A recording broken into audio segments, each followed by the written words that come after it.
Let's make sure everybody's still, we're live here. Hopefully we're still live and going. I do apologize, guys. I really do for any delays, man. Make sure to hit that like. Our planet's strong magnetic field lines, like our own, like the barrage of solar debris, is absorbed, triggering geomagnetic storms, fluctuations in power grids, and some satellite malfunctions, including for mobile devices and GPS systems. And hold on here. Let's make sure that we record this too, just in case, guys. Let's make sure that we record this just in case too, guys. I do want to see if I can actually switch to a different internet here. Let's see if I can do that while I'm on here with you guys. Maybe I will be able to. Maybe not. Maybe not. Show available networks. Alright, let's drop. I don't know what the fuck is going on with this. I don't know why it keeps doing this. We're gonna have to really start working on this, on why we're having this problem. You know, it's every time with YouTube too. But just to kind of go through and show you guys a few things. Make sure to hit that like. And as always, anytime we have a good amount of people in the chat, you know, this is what happens. But we are recording. So, here we go. Taking a look here. The third straw inside the 3-mile long tunnel below Lake Mead that provide water to over 2 million residents of Las Vegas Valley, when Lake Mead has almost dried out. This under tunnel, we can see that there's already an effort that's being made to transport fresh water. And we know that also, you know, under Las Vegas, when it comes to SpaceX, there's been drilling too for underground tunnels for probably other reasons, right? Pertaining to, you know, transportation, cataclysms. We know there is an underground tunnel system all the way across the United States. Matter of fact, there are maps, you know, for these things as well. Also, monkeypox, the sex lockdowns, first for gays, then for everyone. At least 16 dead. Eastern Kentucky, one of the worst and most devastating flooding events in the Commonwealth's history. We have the videos and pictures here. If you guys want to check that out, we can show some of that as well. Everybody make sure to hit that chat for me too, guys. It's incredibly important that you guys do that, guys. Make sure to hit the thumbs up and the likes for me, and make sure to comment in that chat, guys. Incredibly important for you to do that on both channels.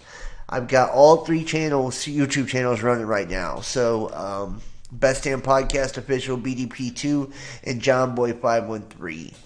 And we should be cranking on Facebook as well as D Live and Twitch and Twitter, which you can now tip over on Twitter if you didn't know that. So, yeah. Sudden hailstorms buries roads and cars in Estes Park, Colorado, in a foot of hail. Las Vegas flooding, multiple casinos and entire Strip airport underwater as Sin City puts a flash flood and severe thunderstorm warning in place. Crazy. Stop your propaganda. MSM says Zoe becomes the world's first named heat wave, but we've already had Apocalypse 4800 in Italy and Lucifer in 2021 across Europe. Also, this could be a reality if we continue to comply, right? The bank shutting down. More and more of the digital system taking us by the balls. At least 4 dead, 60 injured, and 3 feet high waves generated by powerful magnitude 7.0 earthquake in the northern Philippines. In pictures and videos. Totally creepy. And wildfires are setting off 100-year-old bombs in World War II battlefields in Slovenia. France on drought alert, with farmers forced to reduce water use by 50% in some regions. Harvest also threatened by recurrent heat wave. We also know a food shortage is coming. Even in the U.S., geoengineering and the deliberate destruction of the weather, inflation, and green policies are threatening the U.S. food supply. Sakajima volcano erupts violently in Japan. Level 5 alert, the highest alert possible in evacuations. We've got so much, man. Heat wave hits U.S. farms, stressing crops and ranchers' herds. And it's official. The U.S. Pentagon opening an anomaly resolution department to study UFOs. Water will become the most precious commodity in the near future. The scarcity will trigger riots, wars, mass immigration, and famines. Take care of it. Close to the border, Texas have run dry. In Monterrey, Mexico, there is water for factories, but not for people. Mass immigration ahead. Reduced to a trickle, the iconic Rio Grande is about to dry out in Albuquerque. Too devastated, Yellowstone's historic canyon may never open again after flooding. In pictures, road explodes, sending debris flying onto roof after lightning strike. And lightning strikes have been, kind of something on the regular here, right? This plasmatic discharge from a charged ionosphere.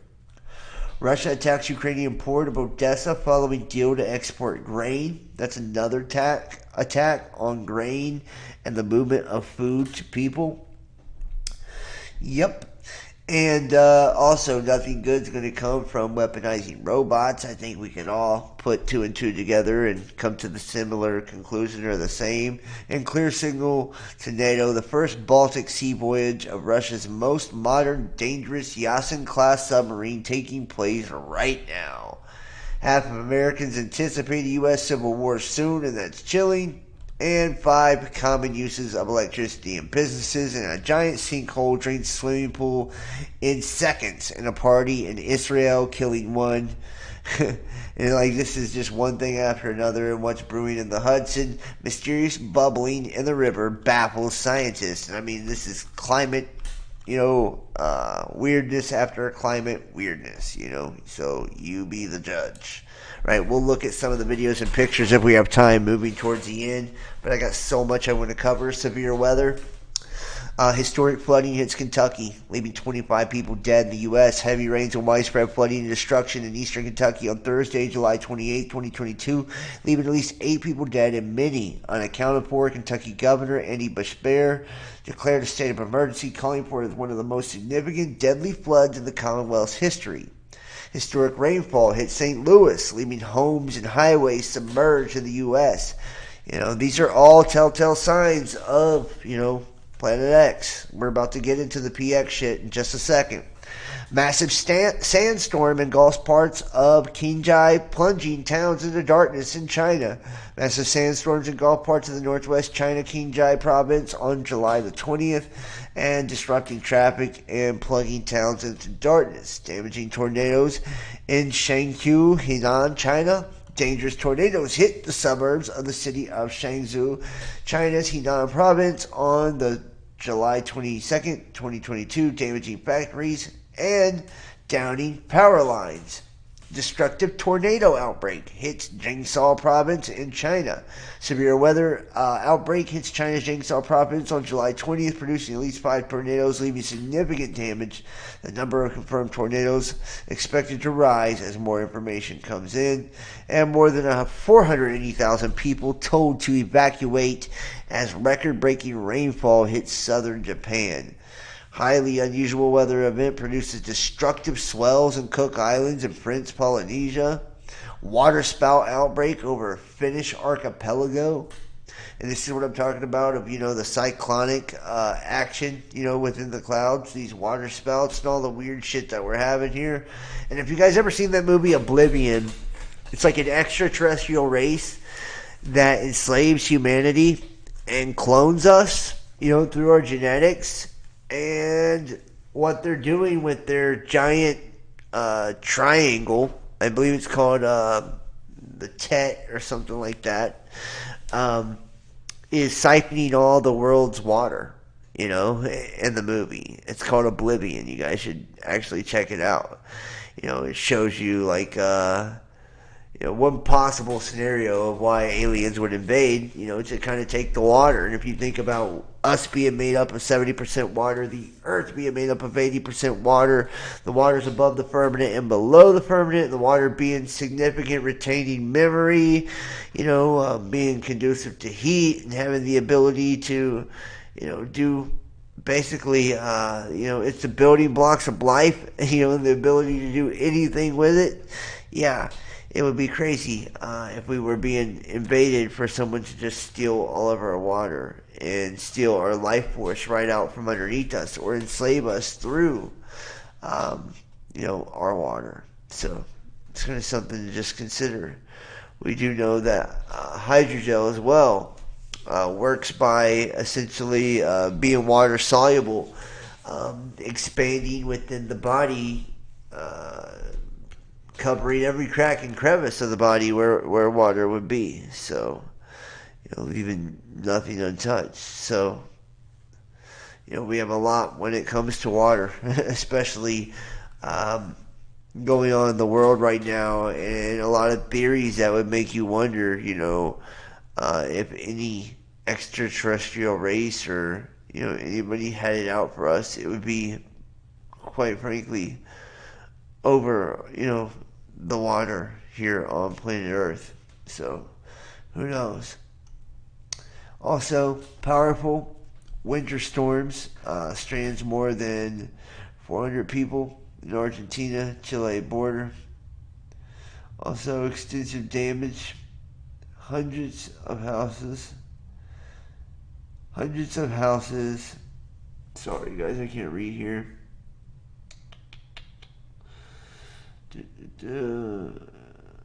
Powerful winter wind stranded over 300 vehicles in the Andes Mountains in the Argentina, Chile border on July the 9th.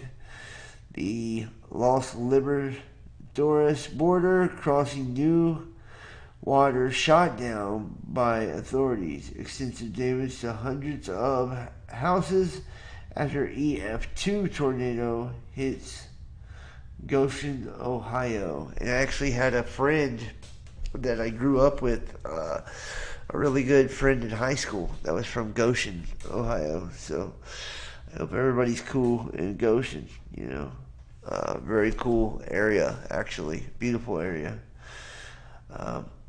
Moving forward here. And here's space. Bright fireball over Andalusia, Spain. This bright fireball was spotted over Andalusia, Spain, 2304 Universal Time on July 26th. It was almost as bright as a full moon. You can see the image right there. Also, bright fireball over Texas. Sonic boom reported. U.S. Very bright fireball was seen over Texas, U.S. at around 0324 Universal Time on the 25th of July 2022. And it displayed sonic boom was associated with this event, and it's indicating that pieces of the object may have been survived down to the ground. Brazilian fireball over Indiana, or brilliant fireball over Indiana. Very bright fireball was seen over Indiana and surrounding states. Very bright fireball over Hungary and Croatia. Bright Kreutz stargazing comet destroyed by the sun. Comet 2017 K2, the record breaker, makes its closest approach on Earth, and that was in mid-July. So we've had a lot of fireballs, a lot of meteors, a lot of asteroids, and a lot of action here recently when it comes to, the stars and celestial phenomena. These are all major indicators of, something going on in the heavens. Now, watch as we get deeper, too. We're going to dive deeper into a lot of this. We've got some pretty cool stuff pertaining to research, too. And excuse me, my nose is stuffy tonight. So hopefully I'm not annoying the dog shit out of you by sniffling and sneezing here in the background. So excuse me if I am. And if I am, I apologize. So And everybody in the chat, just make sure to let me know that you guys can hear me and you can see me fine, and everything's good. And like I said, everybody hit that thumbs up for me. Please, please, please. I need that thumbs up no matter what channel you're watching on. John Boy 513, Best Damn Podcast 2, or Best Damn Podcast Official. Hit that thumbs up, that like button for me. Facebook, DLive, Twitch, all of it. Make sure to follow and subscribe on all of them, and comment. And guys, donate and support. This is a big, big crunch for me, man. August is huge. This is the make or break month for me on this year, If we can reach some of our goals, we'll really be able to take things to a new level. And if not, well, I'm going to have to rethink a lot of things, on how I'm going to make my living, moving forward. So I love doing this. I love creating content, but I need the support of the family, the support of the community, the support of the members. And Spirit basically gave me the message, that if I put it out there and I ask that, people will respond. So I'm going to test that theory tonight. I'm asking. So here we go. Predicting earthquakes using ionospheric total electron content anomaly studies. This is something huge. We've talked about this a lot, how different studies can predict, because everything in the connectedness of the matrix in which we live in, if you will, in the electrical nature of all the things and how they are connected energetically. This is a new study published recently in Remote Sensing proposes the implementation of machine learning support vector machine technique applied with the GPS ionospheric total electron content pre-processed time series estimations to evaluate potential precursors caused by earthquakes. While there are significant controversies surrounding, let me make this a little bigger. I'm a little blind tonight for whatever reason. Excuse me. While there are significant controversies surrounding the prediction of earthquakes, many scientists and amateurs are trying to successfully predict them. What's more, our history shows that some of them are quite successful and that some of them paid great prices for their discoveries. Among the precursory phenomena associated with earthquake predictions, the ionospheric TEC enhancement preceding earthquake events have attracted significant scientific attention. A group of scientists reporting in open access science journal Remote Viewing is proposing the implementation of a machine learning support vector machine technique applied with the GPS ionospheric total electron content pre-processed time series estimations to evaluate potential precursors caused by earthquakes. Their main goal was to gain new insight into the possibility of predicting earthquake occurrences with TEC value anomalies to eliminate all non-related geodynamic efforts. Example given: solar flares, coronal mass ejections, geomagnetic storms, and X-ray flux events. They excluded all earthquake events that took place during enhanced solar activity to X or M-class solar flares and large solar flares and coronal mass ejections.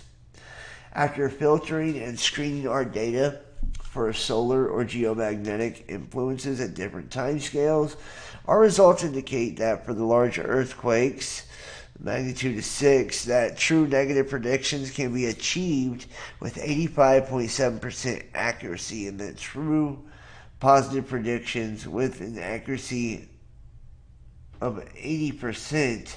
Researchers said, we tested our method with different skull scores, same as accuracy 0.83 precision to 0.85, and the high key skill score of 0.66 and true skill statistics of 0.66.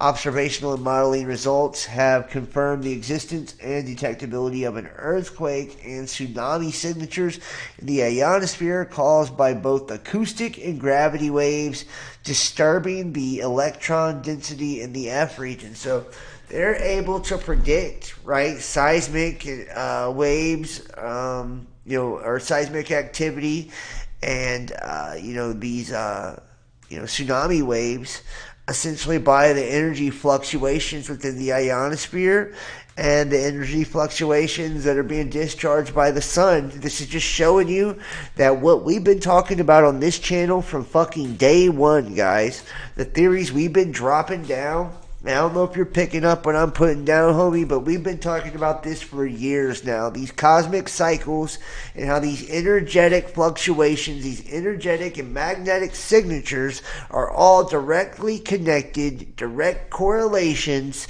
to a cosmic cycle, a cosmic flow of energy that goes from head to toe, from you to me, to the sky, to the trees, to the weather, to space and the stars, passing celestial bodies, comets, celestial phenomena, human consciousness, and it's all connected, and it's in such a deep state of connection that, we can even anticipate how people will or won't react to certain situations, and we can use that to create real-time simulations for saving lives in these scenarios, based upon the type of destruction that could come from some of these catastrophic scenarios or simulations of seismic events. Or we can also project huge shifts in consciousness and huge evolutionary changes as a result of genetic mutation from all the different cosmic rays and radiation that are coming through from magnetic flux as well, affecting human consciousness as a whole. So, there's a million different avenues we could take research like this, and a million different rabbit holes we could go down with this. But I think science has proven the theories that we've been talking about for so long. And it's a beautiful, beautiful thing to see all of our work now kind of coming to fruition and finally being validated in the way that it deserves to be. And they'll never give us the credit for coming up with these theories, and they'll never give us the credit, for kind of revolutionizing this way of thinking. But maybe we don't really need the credit from mainstream. If the mainstream doesn't want to get in where they fit in with us, then that's quite all right. As long as the people that are truly a part of this family or truly a part of this are in the know, and they're gaining knowledge, and they're taking this wisdom and they're spreading it, and they're trying to use this to benefit other people, benefit themselves, and expand and evolve and grow consciousness. And I don't see, where we really lose it all in this situation. Now let's get into the more interesting stuff before we continue to go to more of this. I just want to show you guys, not just predicting earthquakes using ionospheric total electron content anomaly studies.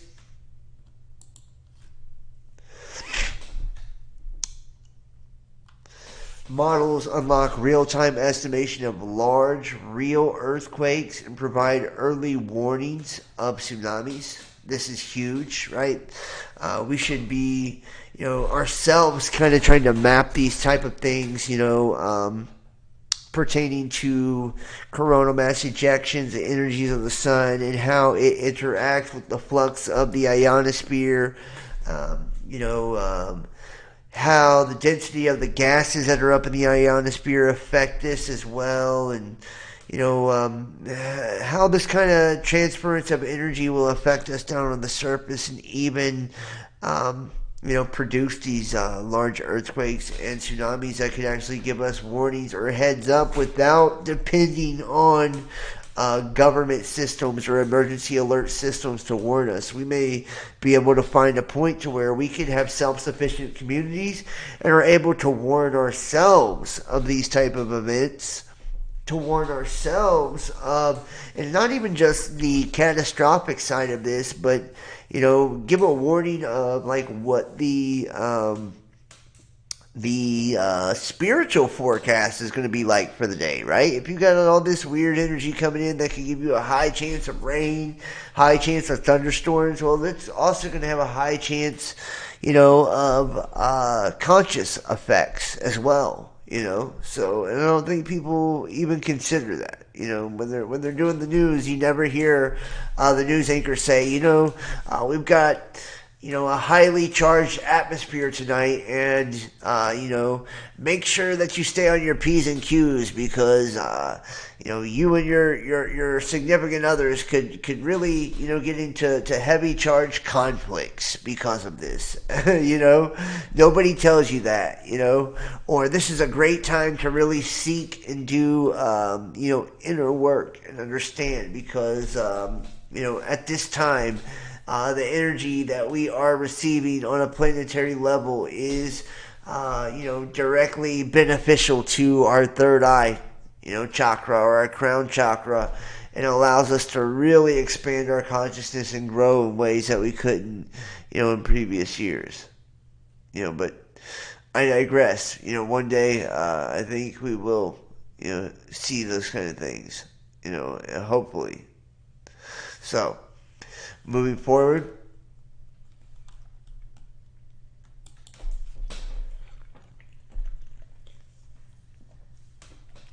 you can see here more magnetics. Swarm mission discovers interannual waves in Earth's core. And this is that magnetic reversal coming to life. And kind of seeing where. When and how we're going to experience this magnetic flip and how much kind of time we have when it comes to all of that. It'd be really, really, really beautiful to understand, just, more of an approximate timeline for when, this magnetic reversal and this pole shift, because it continues to intensify and accelerate. At a more and more rapid pace. So, that's less and less time that we have for a stabilized magnetic field. And what is that going to do to us consciously? What is that going to do to us as a whole? What will that do to, people, shall I say, that are, in relationships or, marriage and, or what will this do to people's overall mental health and psyche, and how will the electromagnetics affect all the people up on the surface? These are things that I'm really interested in and kind of moving forward here. But you're not going to see a lot of studies of that when it comes to the mainstream. I'm just keeping it real. Right now we have the volcanic report dropping.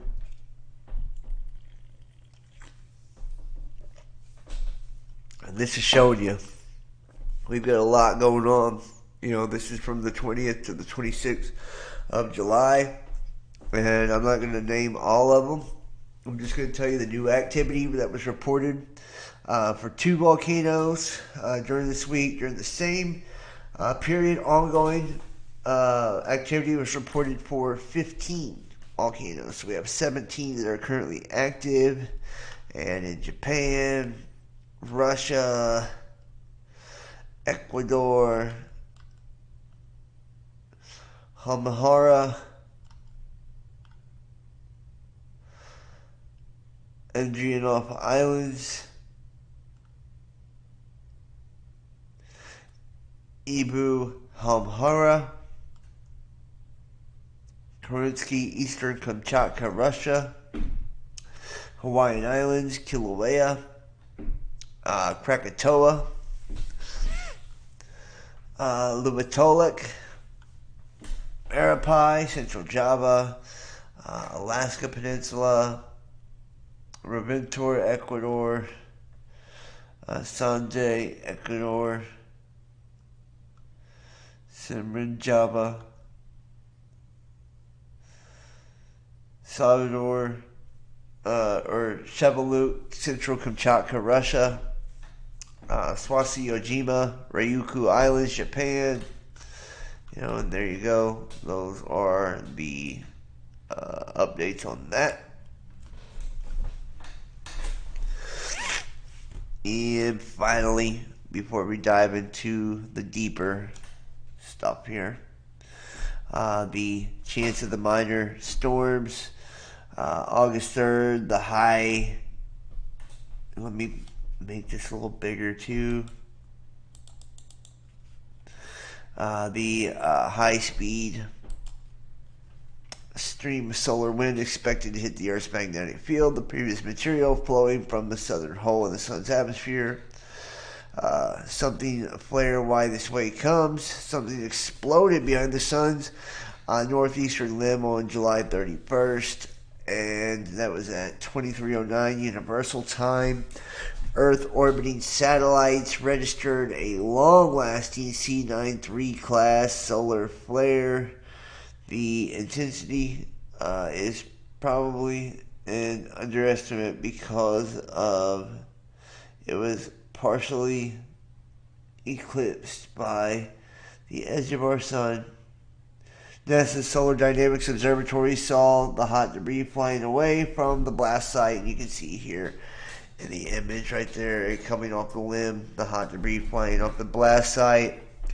Earth is not in the line of fire, and the explosion is significant because it may herald an active region set to emerge over the sun's northeastern limb later this week.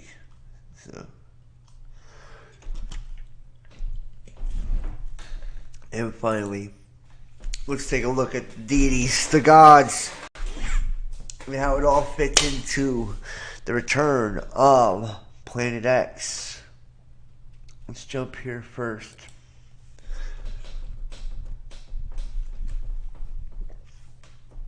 When it comes to Nibiru,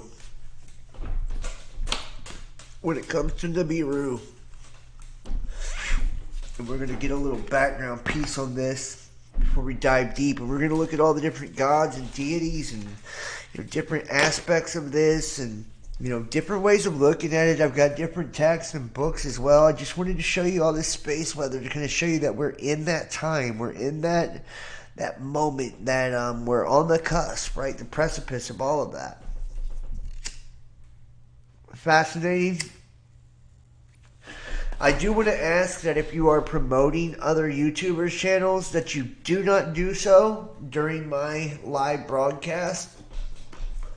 And if my moderators see you doing that, I ask the moderators to please time you out, bring it to my attention so I can block you or remove you after you've been warned, if you continue to do that. And it's not that I don't want you to share your channels, or I don't want you to share other cool channels that you want other people to see, but that's extremely rude to try to send people to other channels during one of my live streams, okay?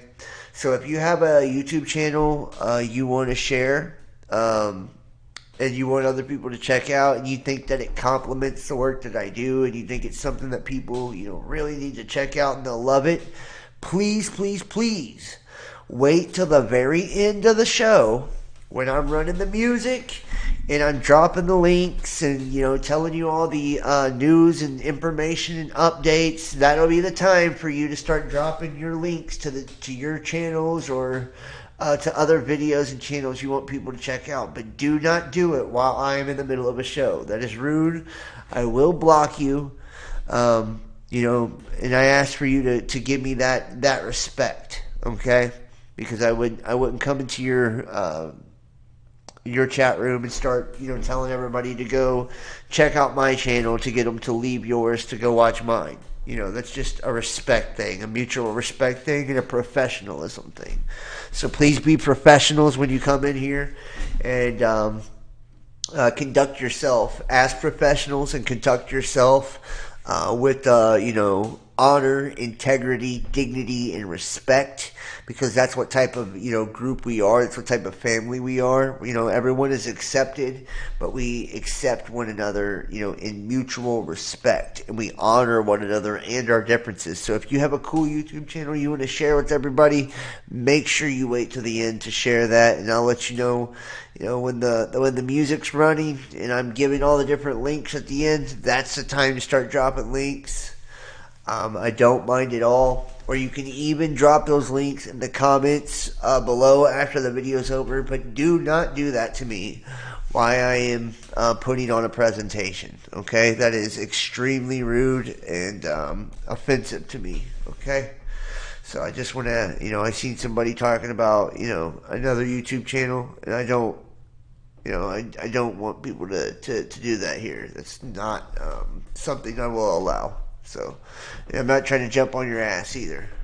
I just want you to know the rules, okay?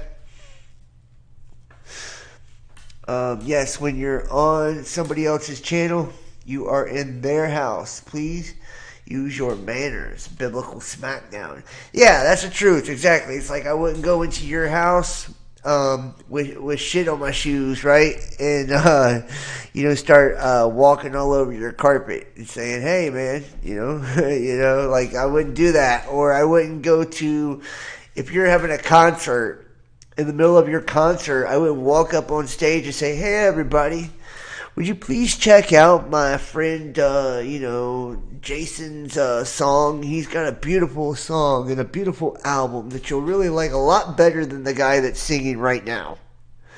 Come on, man. That's just really rude. Same thing with a YouTube channel. Don't be trying to push people to other channels during the middle of my broadcast, or I'll block you. It's disrespectful. I'm not trying to be a jerk either. I don't feel like people do it intentionally. They're probably just used to doing it. They're trying to share information and shit, and they probably are even sharing information that they think goes hand in hand with what I'm saying. But there's a right place and right time for all of that. So make sure you're doing it respectfully, and you're doing it at the right place and the right time. And the right place and the right time in my shows is at the end of the show. Okay, that's when it's okay to drop the links to other people's channels, even your own channels, and to tell people to go check out their videos. And in the comment section after the show's over, you're allowed to do it as well. So thank you for that. And like I said, moderators, if you see somebody doing that, please time them out and let me know in case they need to be blocked or removed. And if you respect me and you respect our community, you shouldn't have a problem with that, because I'm not trying to come at you sideways. I just want you to know that that's unacceptable. All right, mate. Anyways, right? Moving forward. Hey, I can get on my soapbox for quite a bit. It's like sometimes I feel like it. Sometimes, it's like I was watching a guy do a video earlier, and he had a big fucking following, big live stream, people like really into what he was saying, watching him, and he was throwing it down too. He was doing some really good shit, and people was like trying to rush him through his content. He's like, "Man, I'll do this however the fuck I want to do it." You know what I mean? And I feel like that's what we all need to be like. We all need to be like, "Yo, I'm me. I do it my way. If you don't like it my way, then go eat a dick. Go find the person that does float your boat. When it comes to content, there's so many choices out there nowadays. We got really good family here. We really do, and it's all about family. So it really is. And I love my family. And in this family, we talk shit to each other, in case you haven't noticed. I talk shit to you guys, and a lot of the people talk shit to me in the chat back, and it's all good. It's all good fun. So,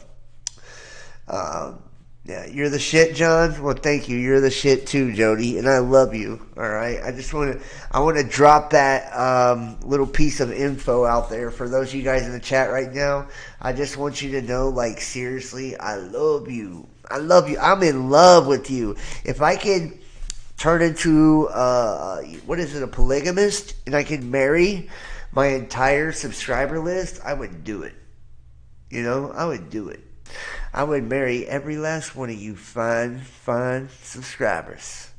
And we would have a luxurious, loving relationship. And, you know, it'd be a little kind of a tight squeeze in the bed. But, hey, you know, we'd figure it out, guys. We'd get bunk beds or something. Or, you know, we'd rotate, you know, with our schedule, you know. One day I'll sleep, you know, in the bed with, you know, a few, and then another day, you know, someone else gets their turn in the bed with a few. You know what I mean? Like, we would work it out. We should start our own hippie commune. You know, that's what we should do, guys. Really start our own hippie commune, and we still have time to go on a camping trip if anybody's down for that. Anybody has got land, and is willing to fly my ass out to go camping with you, I'm down. Yeah, that's right. I'm a content creator, so you're gonna have to fly me out. You know, I'm broke. As content creators, we don't make much money. So you know, you fly me out, I'll come camp at your shit, and I will speak on your land, and I will promote it and invite all the people from our family to come out. We could camp together. We could kick back some beers and, you know, smoke some trees, and, you know, we could just talk spirituality. We can, you know, anybody can play instruments, you know, guitar, drums, whatever. We could have a really, really cool time. You maybe even eat some magic mushrooms, you know, and have an experience together. I'm totally open to it. I've been wanting to have a gathering for years and years now with the Best Damn Fam, and I would love to do it this year, man, this summer. If anybody's open to it and wants to help me make that happen, once again, that's something that will take funding to do, so somebody's got to be, you know, willing to put their money where their mouth is if they want to, you know, kind of get that ball rolling. Or we would have to have at least, you know, so many people that were willing to reserve, you know, their camping spot, and it probably wouldn't be that cheap in order to pay for the whole thing, you know, but 10, 20, 25 people camping trip, it would just be gnarly as fuck. Something really fun. We could go to somewhere that's very inexpensive to camp at, you know, meet each other kind of in the middle. I've always been a big fan of Serpent Mound area as well in Ohio. You know, camping in Adams County, Ohio, private campground. That way we can, you know, kind of do whatever we want and not get in trouble with the law, and still be close enough to just, you know, take a little drive right around the corner, and that's that ancient sacred land. We could have real, true spiritual experiences there. You know, and I feel like the vibe for something like that would be dynamic. It would be beautiful. Imagine the vibe. Like, if you got all of us together, we're outside under the full moon, you know, and hey, I'm like one of those clothes optional type of people too. Like, if you want to take off your clothes and dance under the moon, I have no qualms with that shit whatsoever. You know, if you want to chant and hoot and howl and, you know, do whatever it is you do, you know, if you want to get freaky under the moon, you know, with you and your hubby and or wifey, like, I have no qualms with that. Like, I'm all about free spirits, you know, and I'm all about people expressing themselves, their spirituality, and allowing that animalistic side to be expressed, you know, through their spiritual channeled nature too. You know, I'm huge on that. So if people would be interested in doing that with me, I would love to do something like that. Also, guys, I am in the mood to try to go do a little bit of traveling here. You know, like I said, I have 3 days left, I believe, before my fundraiser goes away. I did not even, man, it's embarrassing. You know, it's embarrassing. I set a fundraiser and didn't raise anything for it. The fundraiser link's in the description. Please help me raise a fundraiser. I need like $1,500 to get my new place. And once I get that, I'll be able to invite a lot of you guys over to my spot, and you'll be able to come hang out with me. I'm trying to raise $500 right now for some medical issues I got going on too. Like I said, I lost insurance, so please, please, please help me with my fundraiser, man, before it expires, guys. I know there's got to be somebody out there that's watching it somewhere that's got, a little money stashed back and, would like to give or invest into, this community and this channel. If I could get set up, in this spot, I can invite people out all the time, and I would invite any of you over anytime you wanted to come over. And a lot of my struggles recently has been because I haven't been in a good place. I haven't been in a place that's very conducive for spiritual growth, right? So I've had a lot of depression and struggled from that, and haven't been able to really be able to do my meditation and my routines and the things that I normally do just because of where I'm at, So I'm really trying to escape that, and I need help. I need help to do that. And like I said, I got so many cool ideas. I just wish people could see the vision.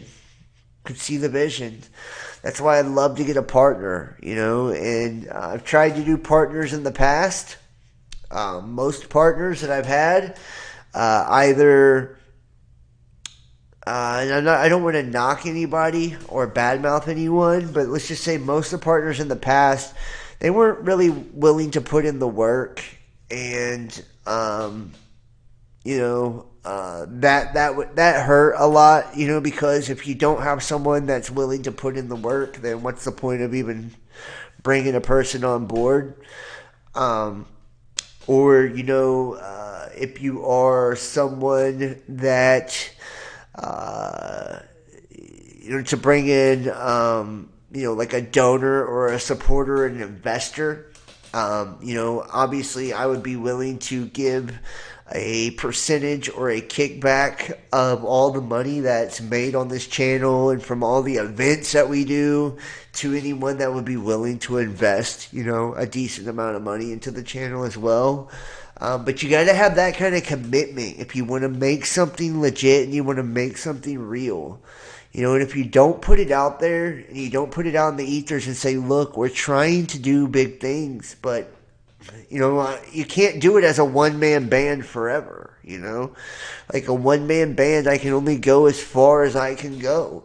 And that's why I think I get so frustrated. I take so many breaks over the years, and why, I have so many ups and downs. It's like, because I bring people in and they end up just, screwing me over, or only caring about, how much money I can pay them, or not wanting to do the work, or wanting all the credit. I mean, I've even had people come in and tell me that, I've been doing this since 2015, and people tell me that, these are all their ideas, and that I plagiarize their ideas, and they've never made a video in their life, that kind of shit. I've had the weirdest shit happen to me, guys, trying to do this. So I need investors, I need supporters, donors, people that are really willing to help me come up.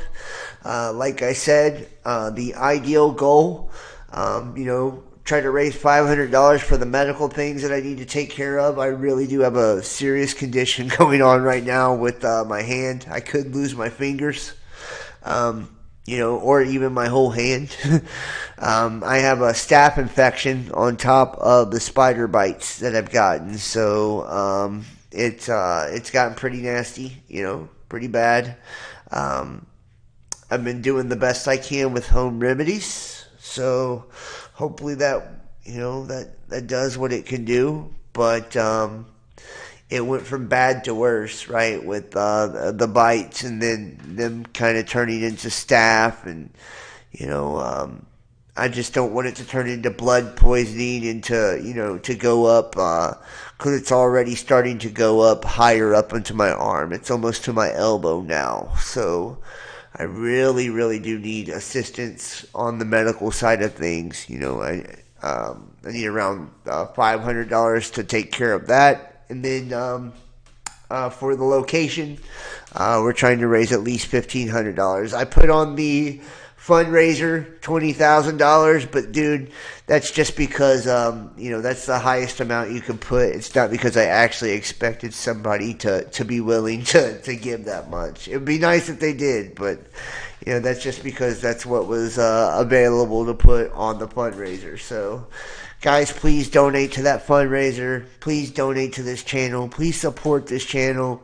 And please join the Best Damn Fam. It means everything to me when I know that you're on board with the things that I'm doing. When I know that this last private show that we did, the house was packed. Everybody, the whole chat room was full, for the private show, which was really cool. I love that. I love seeing the entire Discord full of people watching the private content. I love that. They get to watch it for free, most of them.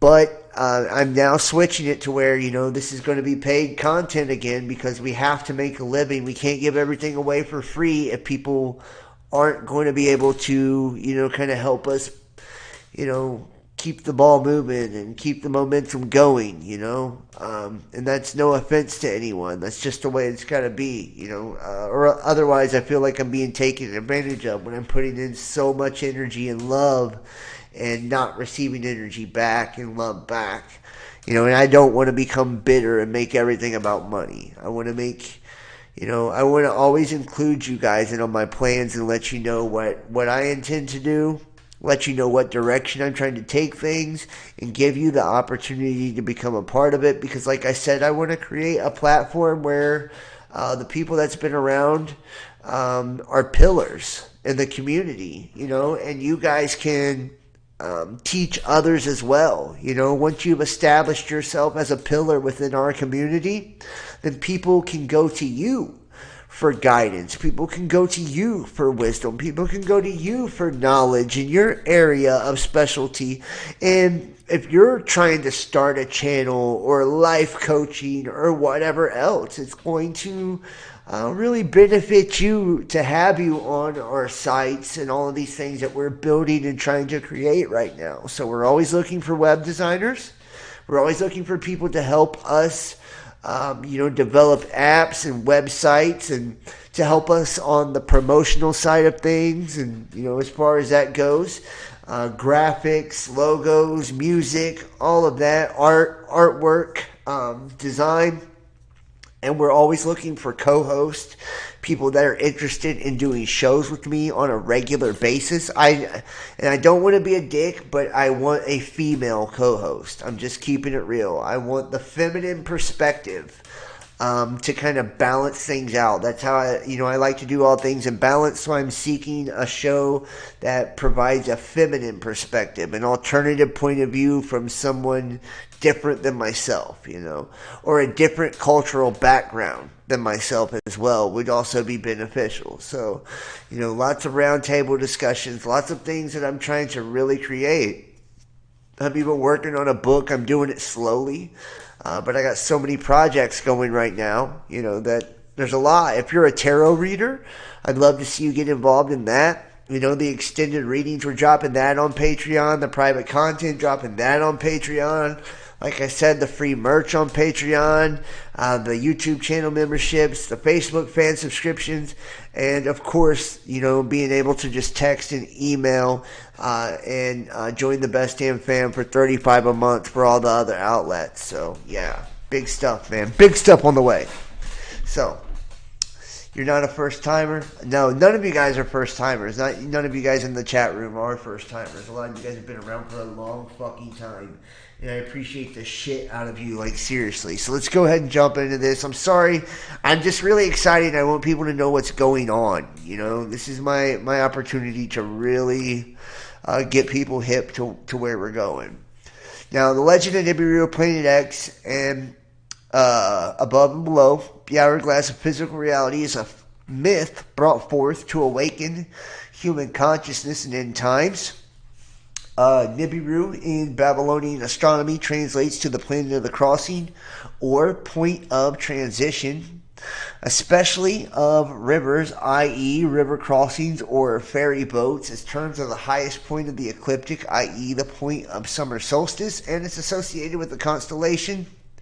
The establishment of the Nibiru point is described in the tablet 5 of the NUMEROLOGY. The cuneiform is often a cross or a various winged disc. The Sumerian culture was located in the fertile lands between the Euphrates and the Tigris rivers at the southern part of today's Iraq, and the highest point in the past of the planets, Nibiru, was considered the seat of the Sumus, Deus, whose pastures the stars like sheep, and Babylon identified with Marduk. The interpretation of Marduk as a ruler of the cosmos was identified as an early monotheist tendency in the Babylonian religion by Alfred Jeremias. And, you know, we've talked a lot about Marduk, and look at that, man. This is one of the more famous depictions here. The work of Zecharia Sitchin has garnered much attention among ufologists, ancient astronaut theorists, and conspiracy theorists. He has claims to have uncovered, through his translations of Sumerian texts, evidence that the human race was visited by a group of extraterrestrials from a distant planet in our solar system.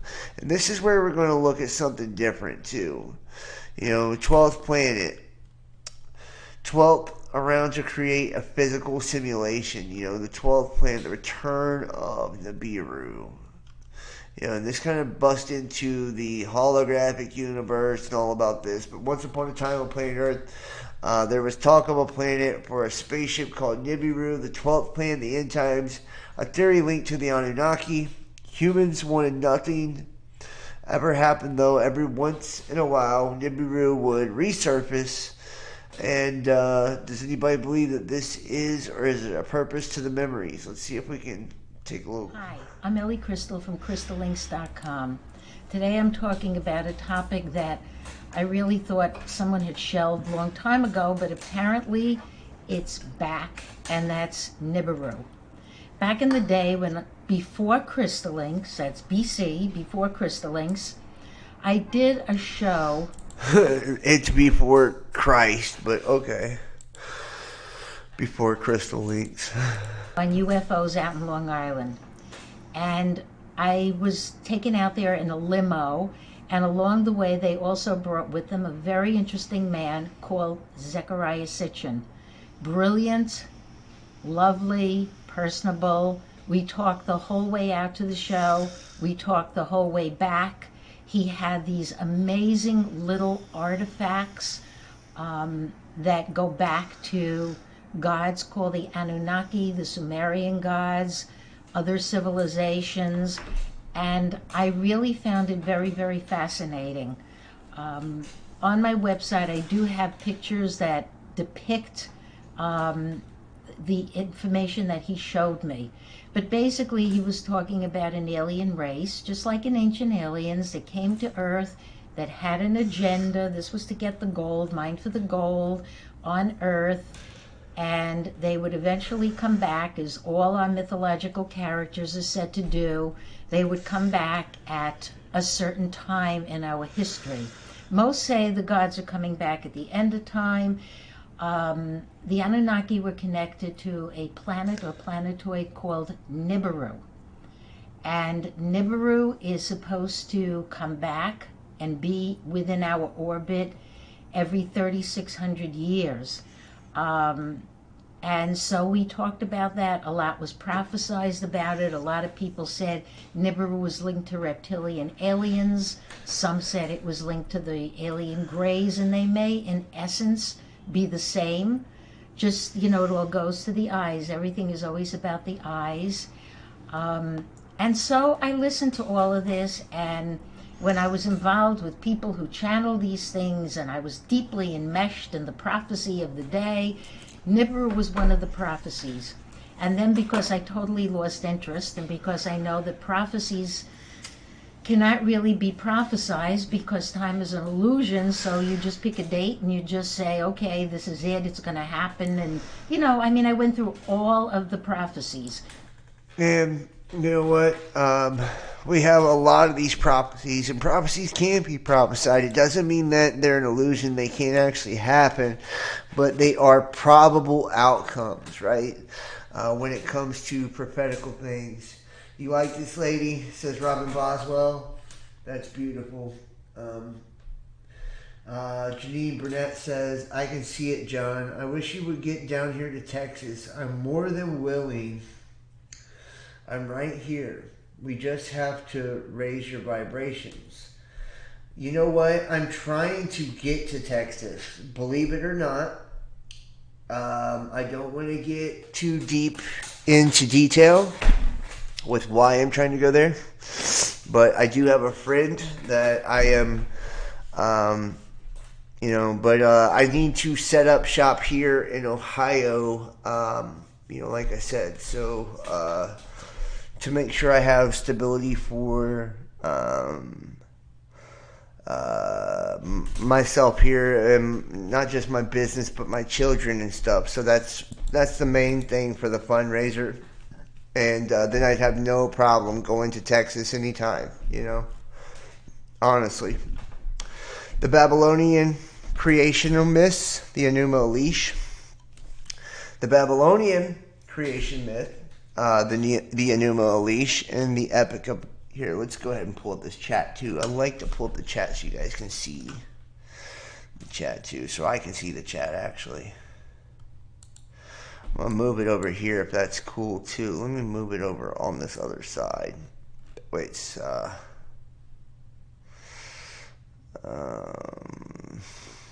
come on now, bitch. Come on now, bitch. Alright. Alright. Hopefully you guys can still see it. Alright. The Enuma Elish, Babylonian creation myth. I would love to be able to snap it into place. That way it's let's see if I can do that. See if I can do that. I think I can. Not working the way I want it to, huh? Not working the way I want it to. There we go. I think we got it. Hey, hey.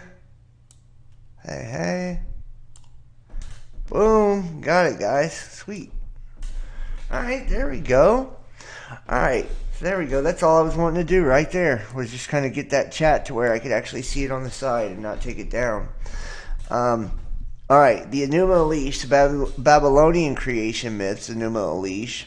Babylonian creation myth is recounted in the Epic of Creation, also known as Enuma Elish. The Mesopotamian epic creation dates to the last 2nd millennium BCE. In this poem, the god Marduk, or Asur, in the Assyrian versions of the poem, is created to defend the divine beings from an attack plotted by the ocean goddess Tiamat. The hero, Marduk, and notice, ocean goddess, that's god of the water or goddess of the water, divine feminine, which would take you to Ea. It's the lord of the water. Enki, lord of the earth. Poseidon, who carries the folk or the forks or the trident, right? Another depiction of, in my opinion, these are all depictions of Lucifer.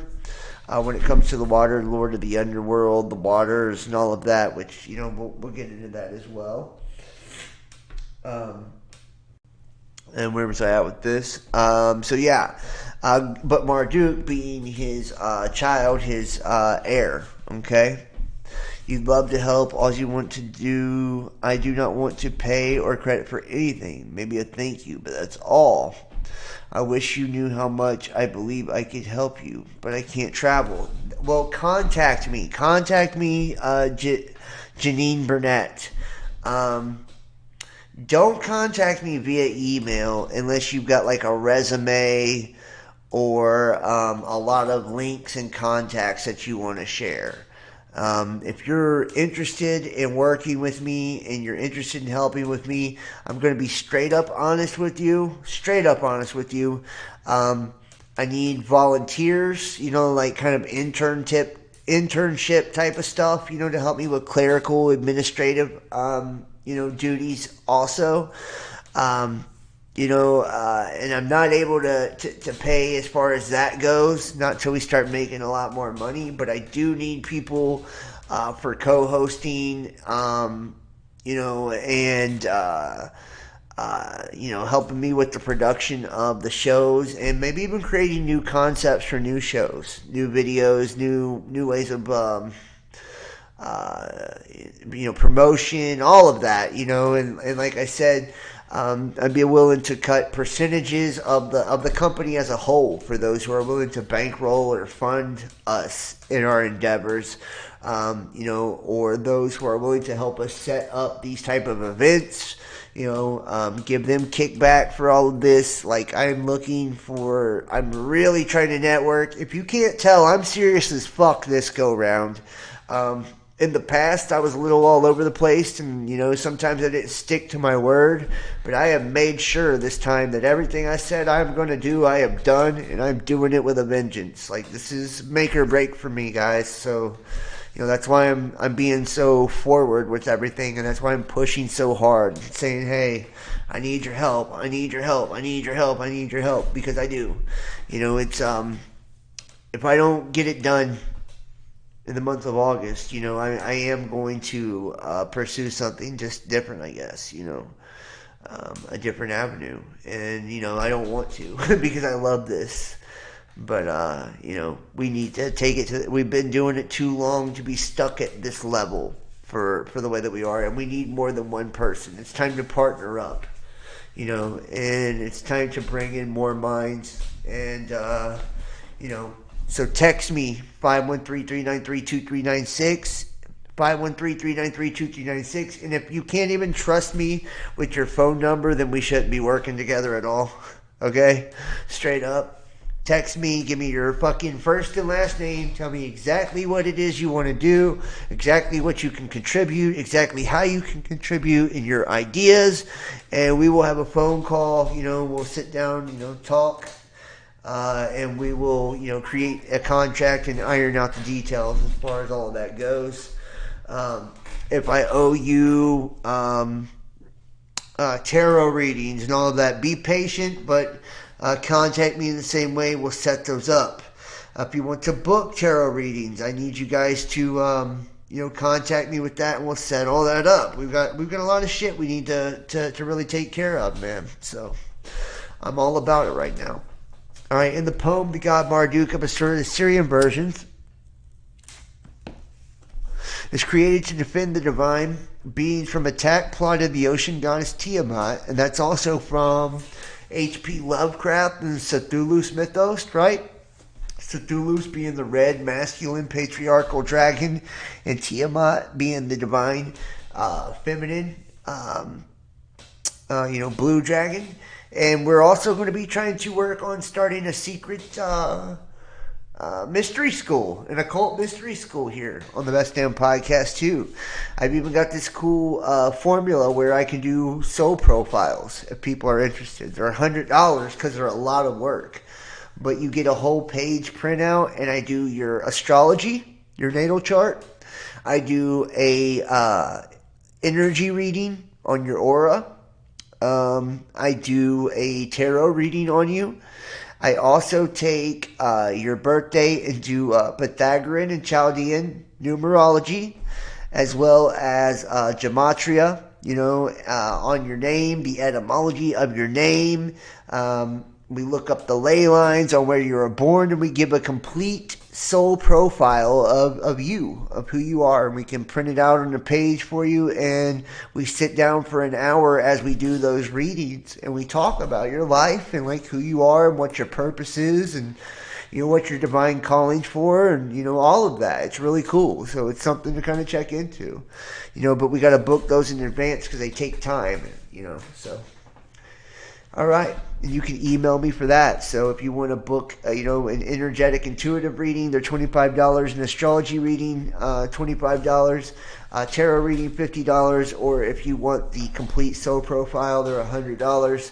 Email therealbestdampodcast@gmail.com or text 513-393-2396 or $35 a month for the Best Damn Fam private and uncensored content to get access to the entire uncensored library, plus the weekly live shows on Discord and the extended tarot readings.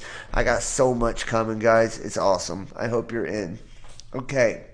Now, Marduk offers to save the gods only if they're disappointing their supreme, unquestioned leader and is allowed to remain so even after the threat that passes. The gods agree to Marduk's terms. Marduk challenges Tiamat to combat and destroys her.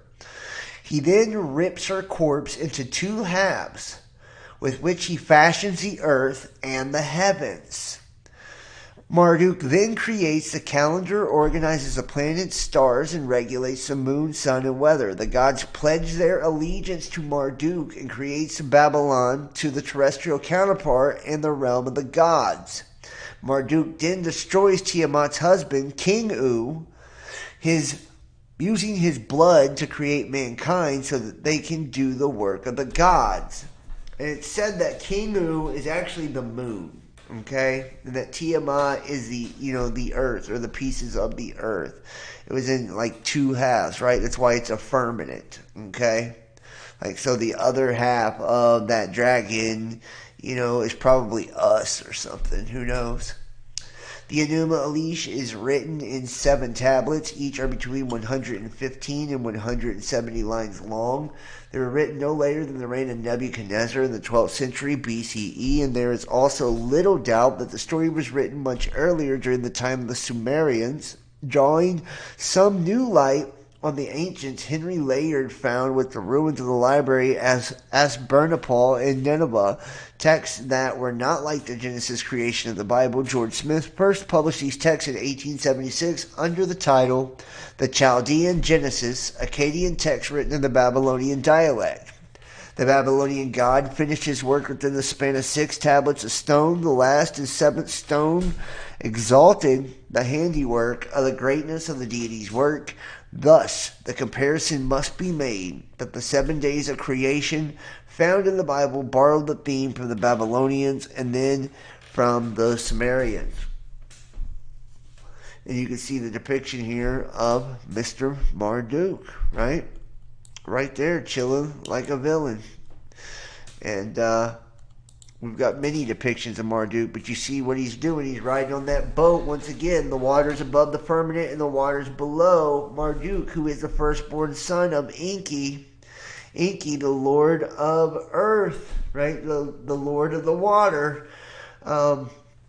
Marduk is associated with the Aryan race, the blonde hair, blue eyes. He's also the one who was the leader of the Agigi, right? The Agigi, the 200 slave race hybrid beings that took the daughters of men as wives and swore the oath on Mount Hermon in the war of the gods before the evil winds were released upon the earth in the 4 regions or 4 corners of the earth as everything was being battled out before the end of the cycle. And Marduk was promised by his father Enki, which would be like Lucifer or, Christ or, the light side of things, the light serpent, the blue serpent, that he would, in essence, ascend higher than all of the gods, and he would become the king above Enlil, which was the Lord Commander Enlil, or your Hasatan, or your Satan character, the warrior character. Enki being the shepherd, Marduk or Enlil being the warrior. Enki also being that Lucifer kind of feminine lover aspect, Isis, what you will, Inanna, and then Enlil having that masculine aspect, Old Testament type of god, and Marduk representing the sun, right? And after he conquers the earth, he's also the sun god Ra, right? That was his new reincarnation after the astrological alignment, shifted from the precession of the equinox for the time of the ram, which was Marduk, right? So when, Moses and them came down off the mountain and seen that they were, worshiping a golden calf, that's what pissed them off, because basically, they were worshiping, a sun deity, from the age of Taurus, when they were now entering into the age of the ram, in essence. So the Sumerian epic places Anu, Enlil, and Ninurta as the heroes. The Babylonian epic star Marduk.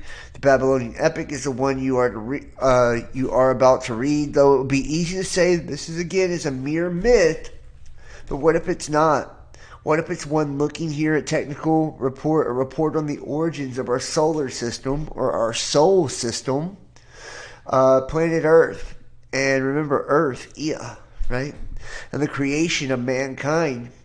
The epos is written in a style which is different from everyday speech at that time. It's used in extended word variation with literary words that are normally not very frequent. This characteristic for poetry and prose text with no such inclination that these alternative formulations, like in the Bible, Genesis 1, and God saw, and God saw, and God created with little variation.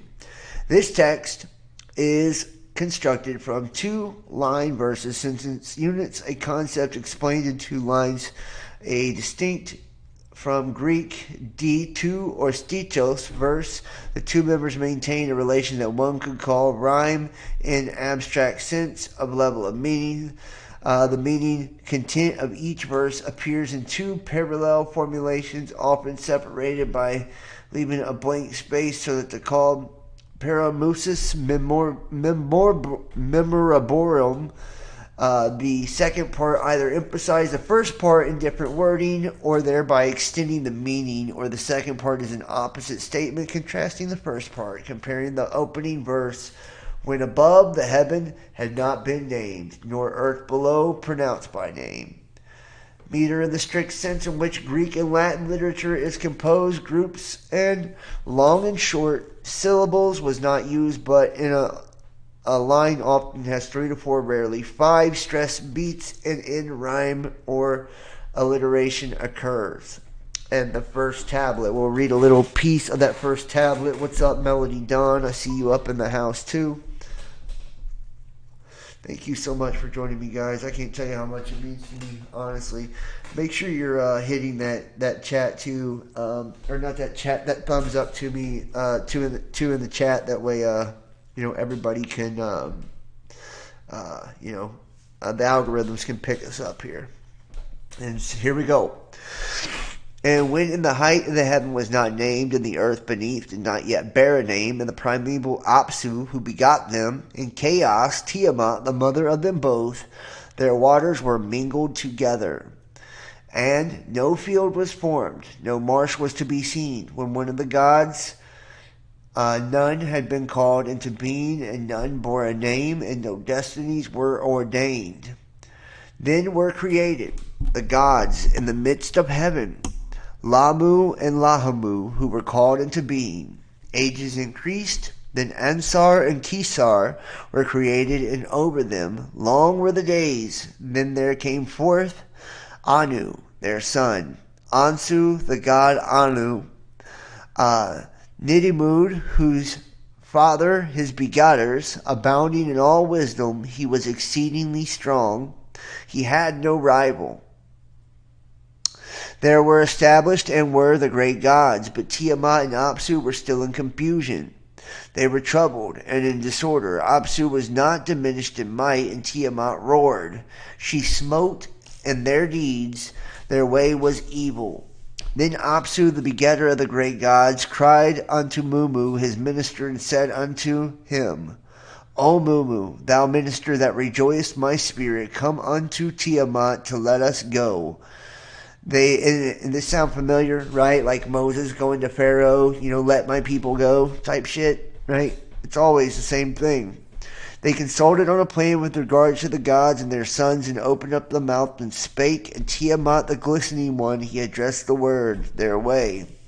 By day, and Tiamat the glistening one, right, just like kind of like Lucifer, this divine feminine serpent, that blue serpent, okay, the one that had, fell too, and it's broken into pieces, kind of like the third and all of that shit. So, you could kind of see where that would come into pieces as well, especially like, looking at Prometheus and the 50 sparks of souls that he took, to try to create mankind out of clay. There's many, many different mythos that go along with this that you could kind of join in to make it seem as if they definitely have strong connections and correlations. It says, though, but the day I cannot rest, by night I cannot lie down in peace, but I will destroy their way, I will. Let there be lamentation, and let us lay down again in peace. When Tiamat heard these words, she raged and cried aloud. She uttered a curse, and unto Apsu she spake, what then shall we do? Let their way be made difficult, and let us lie down again in peace. Mumu answered and gave counsel unto Apsu, and hostile to the gods was the counsel Mumu gave. Come, their way is strong, but thou shalt destroy it.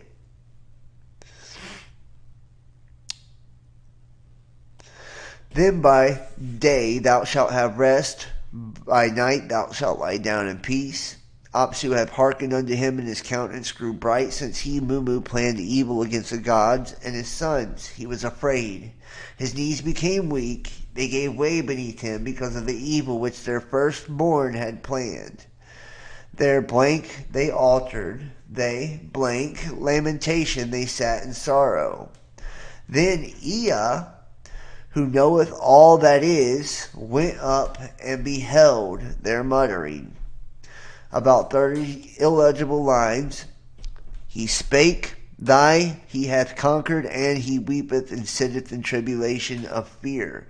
We shall not lie down in peace. Apsu is laid waste, and Mumu, who were taken captive in, thou didst. Let us lie down in peace, thy will smite. Let us lie down in peace, thou shalt take vengeance for them. Until the tempest shalt thou. And Tiamat hearkened unto the word of the bright God, and said, thou shalt entrust, let us wage war. The gods in the midst of, for the gods did she create. And the gods in the midst of, and the gods she did create. So is she Pistis Sophia? Is she the Holy Spirit? Tiamat? Is that who she is? And that's why she fell, broken into pieces, It's just that divine feminine that's been fragmented and fractured and, is a piece of all of us that animates us, this divine, feminine spirit. They handed themselves together at the sight of Tiamat, and they advanced, and they were furious. They devised mischief without resting day and night, and they prepared for battle, fuming and raging. And they joined their forces and made war. Umor, Huor, Tiamat, who formed all things, made in addition weapons invincible. She spawned monster serpents, sharp of tooth and merciless of fangs. With poison instead of blood she filled their bodies. Fierce monster vipers she clothed with terror. With splendor she decked them, she made them lofty of stature.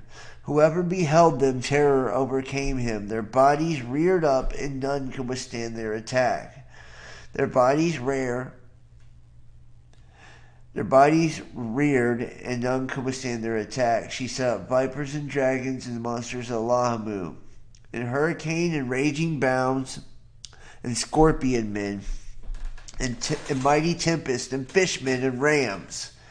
And they bore cruel weapons without the fear of fight. Her commands were mighty, none could resist them. None could resist them. And doesn't it sound like she created the zodiacal wheel, basically, right? The fishmen and the rams and, scorpions and all of this. It's like she created the 12 archetypes, if you really kind of look deeply into this. Okay? It even said, I'd uttered thy spell, the assembly of the gods. I've raised thee to power, the assembly of the gods, the archons, right? The governors. the dominion over all the gods I've entrusted unto him. The dominion, the principalities, powers, and dominions. Okay? Be thou exalted, thou my chosen spouse. May thou magnify the name over all of them, the Anunnaki. She gave them the tablets of destiny, and on his breast she laid them, saying, the command shall not be without avail, and the word of thy mouth shall be established. Now King U, thus exalted, having received the power of Anu, decreed the fate among the gods, his sons, saying, let the opening of your mouth quench the fire god, who is exalted into battle. Let him display his might. Remember, King U, if he is the moon, right, he would be King U, right, if you look at the word, King U. And he would be the Lord of the Underworld also, like a version of Lucifer or the Light Bearer. Moving forward, the epoch of Gilgamesh. Gilgamesh, 8th century BC, Palace of Sargon, was the 5th king of Uruk, modern-day Iraq, early dynasty of Uruk. Placing his reign, according to Sumerian king lists, he reigned for 26 years. In Tumal inscription, Gilgamesh, the son of Urigal, rebuilt the sanctuary of the goddess Ninyo in Tumal, sacred quarter in the city of Nippur.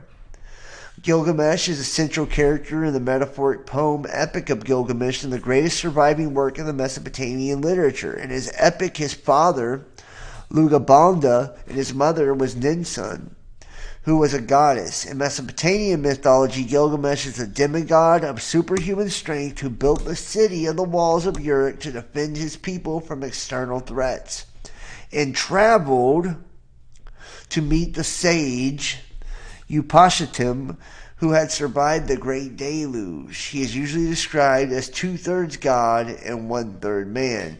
2/3 God and 1/3 man. So that 1/3, there you have it, right? So he's like a Nephilim, a fallen, okay?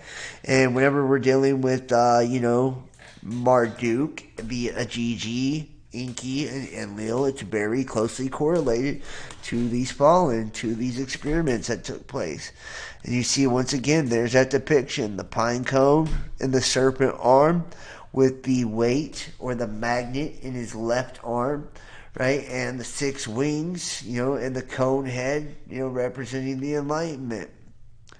There he is again with the body of a lion, also holding a lion in his left arm, right, with the flail in his right hand. Sumerian tablet, Epic of Gilgamesh, Humbaba. The story centers on a friendship between Gilgamesh and Enkidu, just like Enki, right? Enkidu is a wild man created by the gods of Gilgamesh, equal to distract him from oppressing the people of Uruk. So is this Lucifer tempting Adam, in essence, right? When we look at Gilgamesh, okay?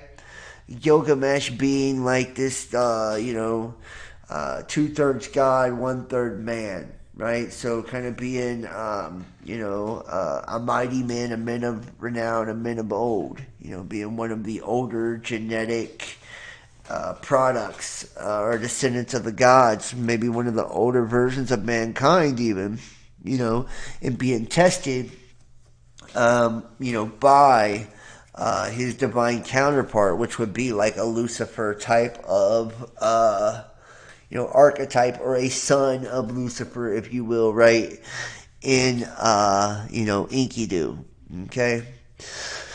Now, Enkidu was created by the gods as Gilgamesh's equal to distract him from oppressing the people of Uruk. And you can also look at Gilgamesh and Enkidu as the same person, or 2 aspects of the same person. Gilgamesh being the warrior, Enkidu being, the shepherd type of thing, okay? The lighter and darker side, greater and lesser, higher and carnal, okay? Another journey from the Cedar Mountain to defeat Humbaba, the monstrous guardian. Later, they'll kill the bull of heaven, which is, Taurus, right? Killing the bull of heaven, changing of the age by killing the bull, bringing in the era of the ram. which the section of the goddess Ishtar sends to punish Gilgamesh for spurning her advances. As punishment for these actions, these goddesses sentence Enkidu to death. The later half of the epic focuses on Gilgamesh's distress at Enkidu's death and his quest for immortality. In order to learn the secret of eternal life, Gilgamesh undertakes a long and perilous journey to find the immortal flood hero, Upanishtim, and he learns that the life that you are seeking you will never find. When the gods created man, they allotted him death, but life retained in their own keeping. His fame, however, lived on after his death because of his great building projects. And his account without Upanishtim is him happening during the flood. Okay? So many distinct sources over 2,000-year time frame, the old Sumerian poems and later Akkadian versions of the chief sources of modern translations, with Sumerian versions mainly used to fill in the lacunae, the Akkadian version, and they say that a bunch in that book. They're like lacuna or lacunae. They fill in a bunch of words with that word, lacunae. Several revised versions based on new discoveries have been published. The epic remains incomplete. The earliest Sumerian poems are now generally considered to be distinct stories rather than parts of a simple epic. They date from as early as the 3rd dynasty, 2150 or 2000 BC. You can see, a lot of the earliest stuff. And moving forward from Gilgamesh here, and we're just going to tap on a few of these before we bring all these pieces together. Nephilim, Elohim, Anunnaki, the cylinder seal depicting what could be the war in heaven. This is that same goddamn seal that we see, placed all over the place. The Nephilim are Pearl, the offspring of the sons of God and daughters of men in Genesis 6. Or giants who inhabit in Canaan, the Canaanites, 1333. Similar word with different vowel sounds is used in Ezekiel in 32:27 to refer to dead Philistine warriors. In the Hebrew Bible and several non-canonical Jewish and early Christian writings, Nephilim means that the fallen ones are people created by the cross-breeding of the sons of God and the daughters of men. The words Nephilim is loosely translated as giants in some Bibles and is left untranslated in others.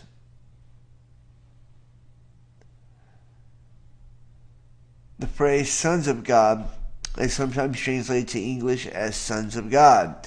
The Hebrew word Elohim is a plural form, but is often used for simple verbs and adjectives, as in this case, when the simple meaning is traditionally understood. The traditional Jewish view, deriving from the book of Enoch, is that the fathers of the Nephilim, or the sons of God, were Grigori, a class of fallen angels who called the Watchers. However, there is some controversy on this point, right? There's always controversy on this point, right? This is where we get Gregorian calendar and all of this stuff with Grigori. Okay.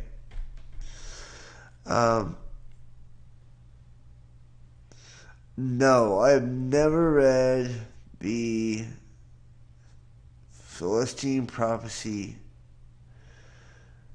by James Redfield. I really wish I would have, because I've read a lot.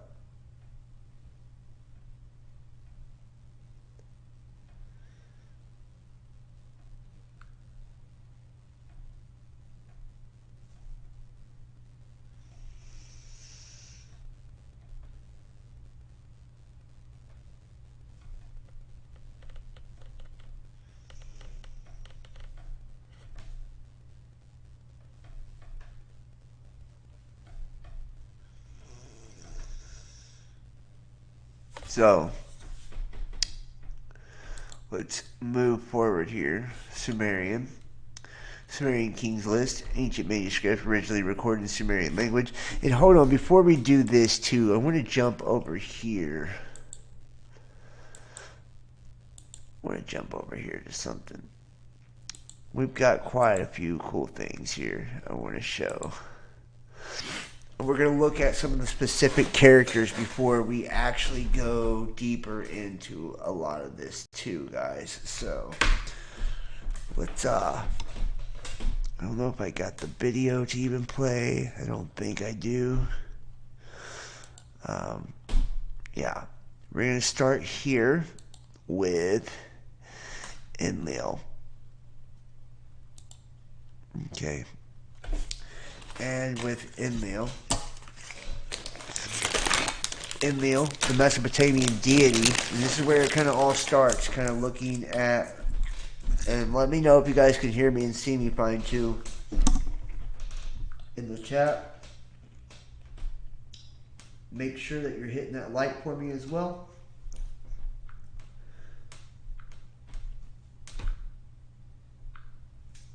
I'm not really able to tell.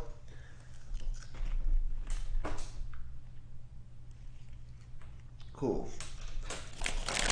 All right, guys. Thank you. All right. Now, Enlil, later known as, and here, let me pull, where am I at with this? I want to pull this up for you guys. I want to show you something because Enlil was known to bring like the evil winds, right? And all of these things as part of his destruction on planet Earth. So to kind of give you an idea, these very same things that are taking place today, let's show you here. Right, we're seeing the signs that Enlil is, amongst us once again, and that these gods are amongst us once again, strictly by the things that we're watching play out all over the world, right? Like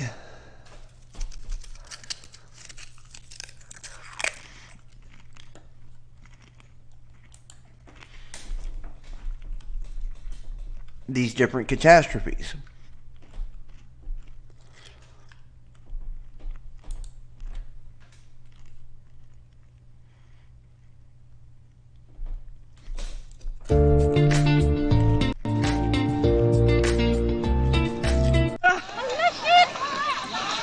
Buti hindi pa tayo makyat dun. Meron pa. Ay, ala. Wait, ito.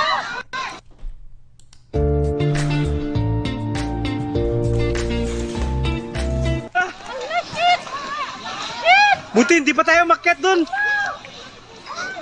Meron pa. Ay, ala. Wait, ito. Shade.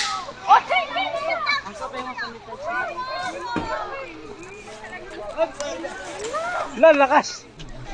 Buti walang tao dun, oh.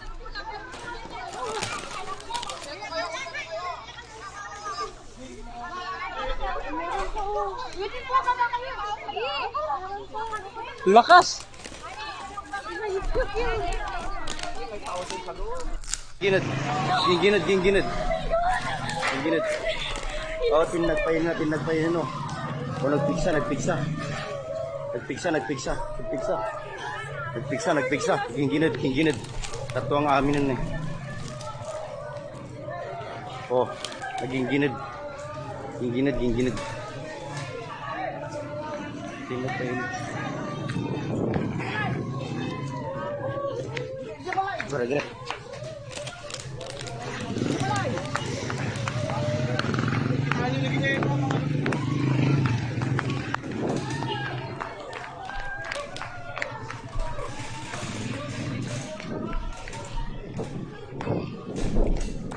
And see, this is the telltale signs of the gods returning, right? Every time you see this shit happening, where earthquakes, flooding, wind, war, all of these different things that we've kind of, watched play out all over the globe, honestly. These are all, major indicators that, that in essence that the gods are back, right? These are some of the things that they used to punish us, essentially, in the old days. Okay? Now, looking back, Enlil, and let me see if I can make this bigger. Make this bigger here. Alright.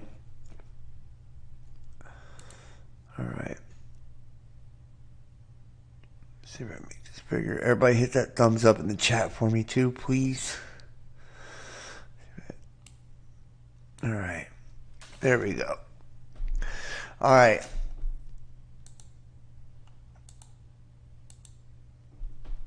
There we go. Alright, Enlil. The conduit.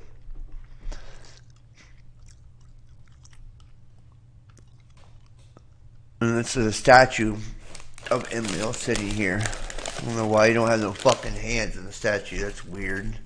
But he's a god of the wind, air, the earth, and storms. Okay?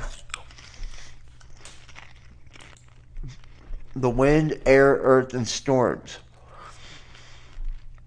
So, all of the destruction that's brought on the earth, he would be the one that would be kind of like your Old Testament God, the one that's responsible for this.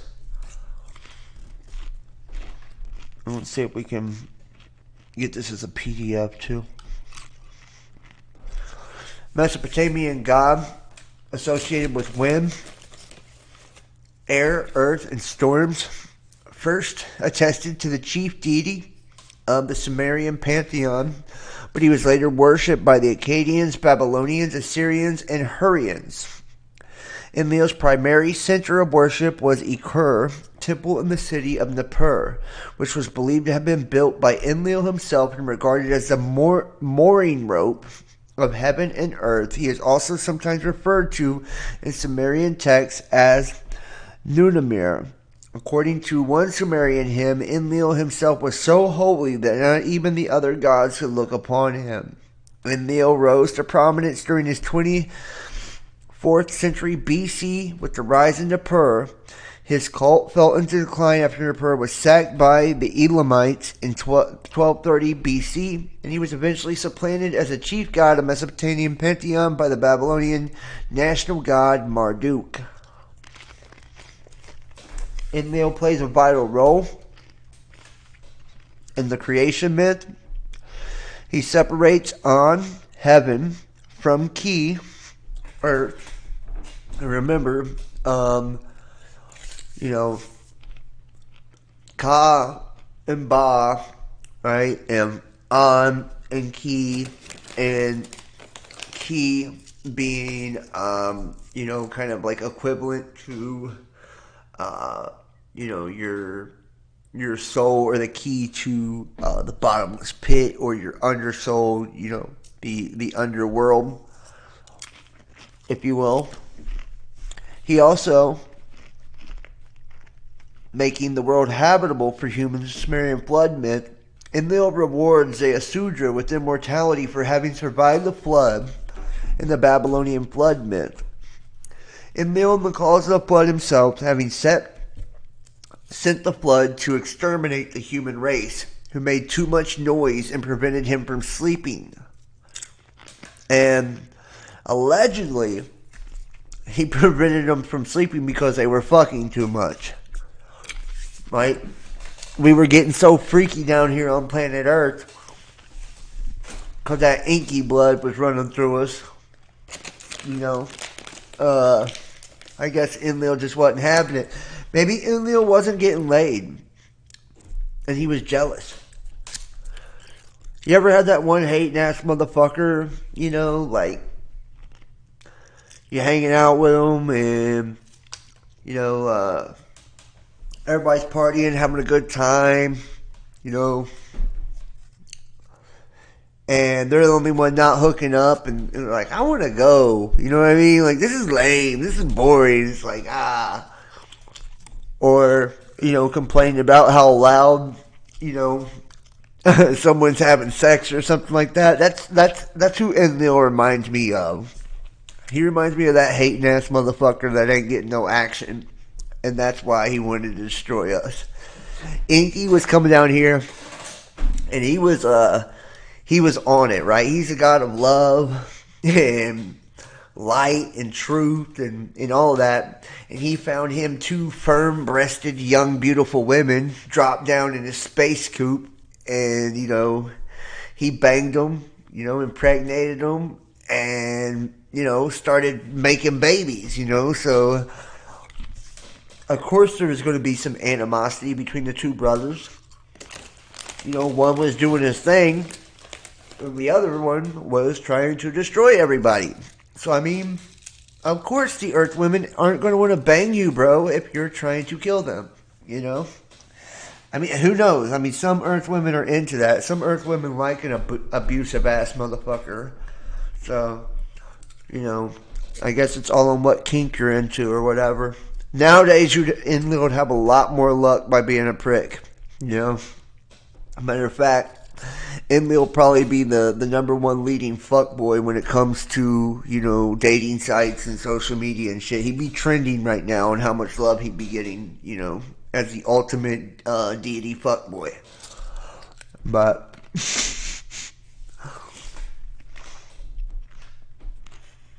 they both went into a cloud and neither one came out.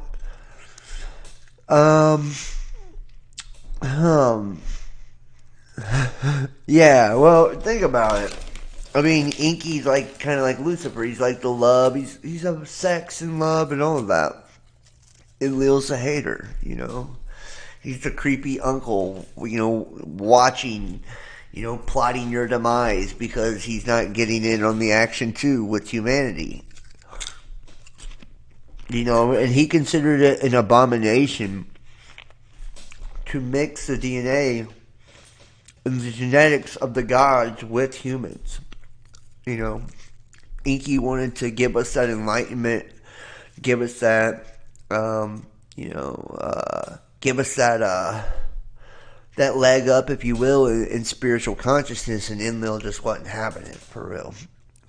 Is Derek in the house? Jealousy, yeah, I think it is jealousy when you really think about it, you know. The world is habitable for humans in Sumerian flood myth. Enlil rewards Zeusudra with immortality for having survived the flood. In the Babylonian flood myth, Enlil is the cause of the flood himself, having sent the flood to exterminate the human race who made too much noise, preventing him from sleeping. The myth of Enlil and Ninil is about Enlil's serial seduction of the goddess Ninil in various guises, resulting in the conception of the moon god Inanna, the underworld deities under Gaul and Ninusu, and in Bilulu. Enlil was regarded as the inventor of the mattock and the patron of agriculture. Enlil also features prominently in several myths involving his son Ninurta, including Anzo and the Tablet of Destinies and Lugal. So maybe he was just too good for Earth women. You know, he's one of those, he's like racist or something. Enlil's racist. He was all about banging Anunnaki women, but he just wasn't having Earth women. Who knows? Moving forward. And if Derek's in the house, what's up to the Global Witness?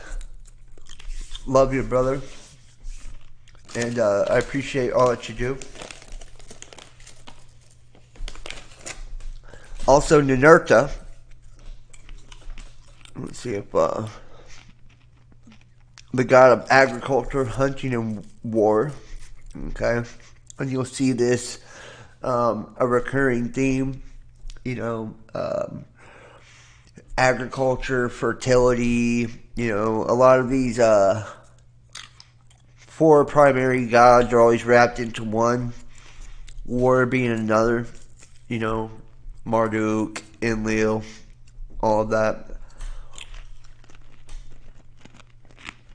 Earth women are not easy. I mean, I guess that depends on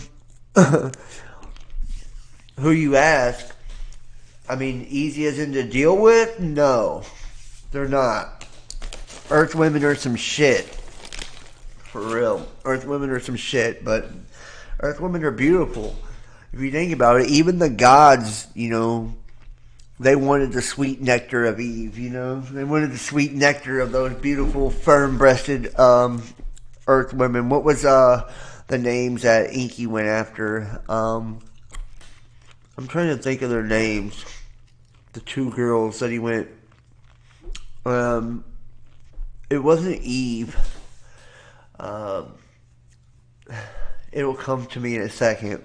But basically, he dropped his spacecraft down, and you know, he impregnated him. He couldn't even resist. You know, and I do think Earth women are, you know, they're beautiful. You know, the feminine form is beautiful. It's art. The human body in itself is art. You know? Yeah, we create shit like pornography and all of that, which, depending on how you view it, you know, that's a form of art too. You know, an expression of, you know, sex in the human body. I think there's nothing wrong with displaying, you know, the human body in a tasteful manner, you know, when it comes to art, because, you know, and I'm a believer in this too. You know, I once told one of my, you know, my ex-girlfriends that, you know, all women are beautiful to me. There's something about that feminine aspect within all women, no matter the shape, age, color, race, culture, background. They all have their own genuine and unique beauty that's within them, and you know, it's magnetic and it's attractive and it's unique, and you know, that power of seduction and you know, and just internal beauty, like it's and that power to give and create life and to carry life. Like, there's something very, very special about the divine feminine. There's something very, very special about, you know, women in general. Same way masculine has its own special attributes, you know. How we're meant, you know, to be built, you know, more broad and able to carry the weight and have the strength of protection, and a lot of us are more you know, cerebral in the way that we approach things, and you know, task oriented, as you know, there's just a different way of thinking between men and women. Both of them have their own gifts and how they prioritize the way that their minds work, and how they utilize their bodies to their strength, and how beautiful their bodies are, and the way that they're made in each their own individual way. You know, we are a work of art. You know, there should be no shame, you know, in looking at ourselves as such. You know, we truly are. The gods understood that, you know. They understood that, you know, they were a work of art too. Sumerian, possible meaning Lord. Sumerian Lord Girsu is the ancient Mesopotamian god with farming, healing, hunting, law, scribes, and war, who was first worshipped in early Sumer. By the earliest records, he is a god of agriculture and healing who cures humans of sickness, releases them from the power of demons. In later times, Mesopotamia grew more militarized. He became a warrior deity. And though he retained many of his earlier agricultural attributes, he regarded the son of the chief god Enlil as his main cult center in Sumeria was the Ashumesha temple in Nippur. Ningersal was honored by King Judea of Lagash, and who rebuilt Ningersul's temple in Lagash. Later, Ninurta became beloved by the Assyrians as a formidable warrior. The Assyrian king Ashurnasirpal II, who had built a massive temple from Kalu, who became his most important cult center from then on. In the epic poem of Lugali, Ninurta slays the demon Asog, using his talking mace Sharur, who uses stones to build the Tigris and Euphrates rivers to make them useful for irrigation. In a poem sometimes referred to as a Sumerian Georgica, Ninurta provides agricultural advice to farmers. The Akkadian myth, he was a champion of the gods against Anzu bird after it stole the tablet of destinies from his father Enlil, and in a myth that is alluded in many works but newer, fully preserved, he killed a group of warriors known as the Slain Heroes. His major symbols were a perched bird and a plow. Can we see that perched bird? Often associated, with Jupiter and shit like that too. Jupiter having like the three-headed falcon or the three-headed eagle, So we always see the correlation between the planetary bodies as well.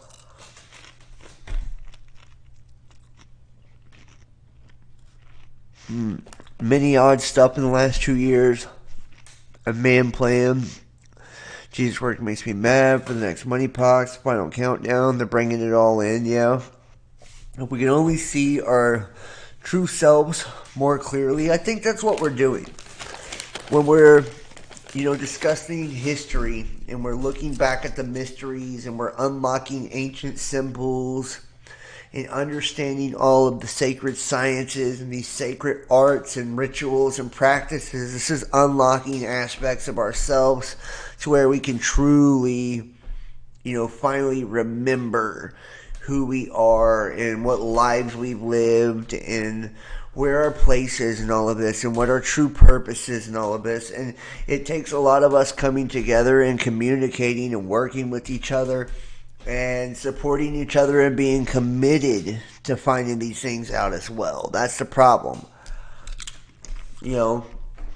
Most people, they say they want to know the truth, but they're not willing to put the effort in. They say they want to dig deep, in research, but they don't put their money or invest in researching or in endeavors to really bring those answers about. They say they want to do something to heal the world or to alter history, the course of time, but they don't take the initiative, to really dive head first into those type of things when the opportunity presents itself. So it's like there's very few that are truly committed and are truly willing to do, whatever it takes, to no matter what the answers are, no matter if you find out that you're Satan himself, or you find out that, you've enslaved, you're one of the gods, and you have enslaved people for eon after eon. Whatever the answer is the answer, and we got to be willing to accept that answer. And not try to create a version of it that suits our religious beliefs, our political beliefs, or our feelings about ourselves, the way we think things should be. That's where we could really get sidetracked.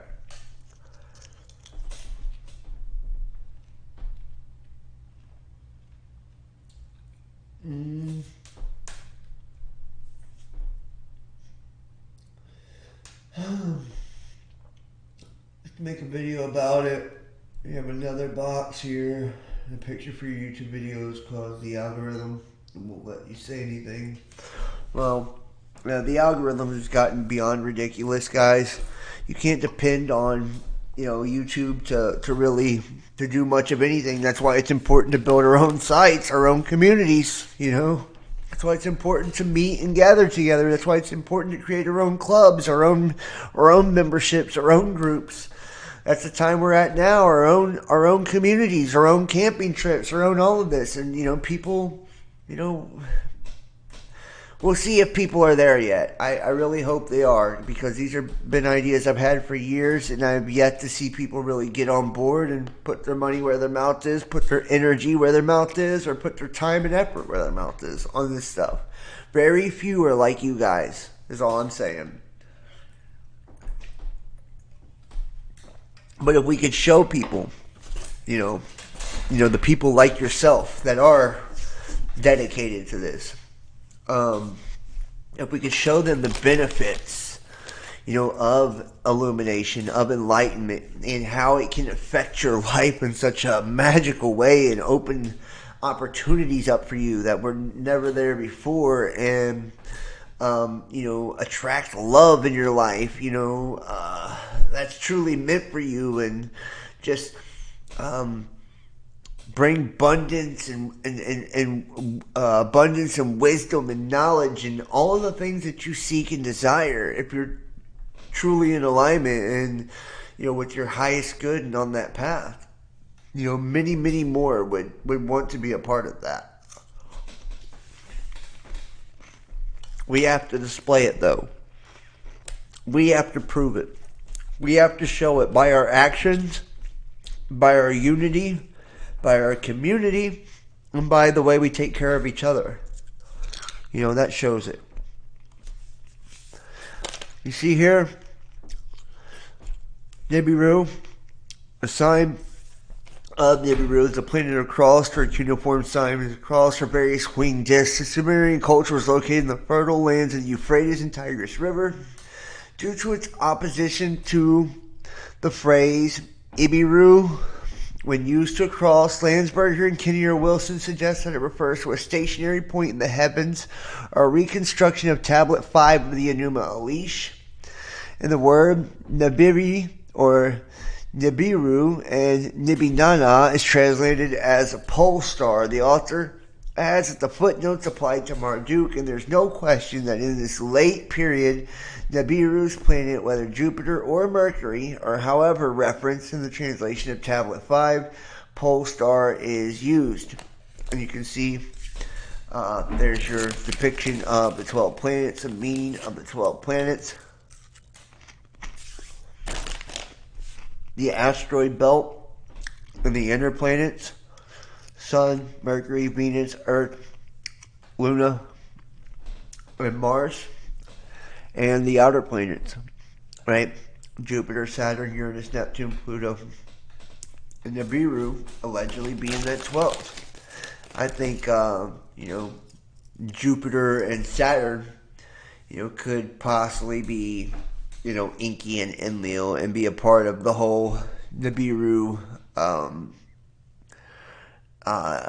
mythos. And we're not probably as aware of, that it's all within our system already, Because every 300-400 years shows us that it's not something coming from a 3,600-year orbit from way out in space or anything like that. It's something that regularly crosses our path. Whether it's Venus as a comet planet, or, Jupiter, literally ascending over the Earth.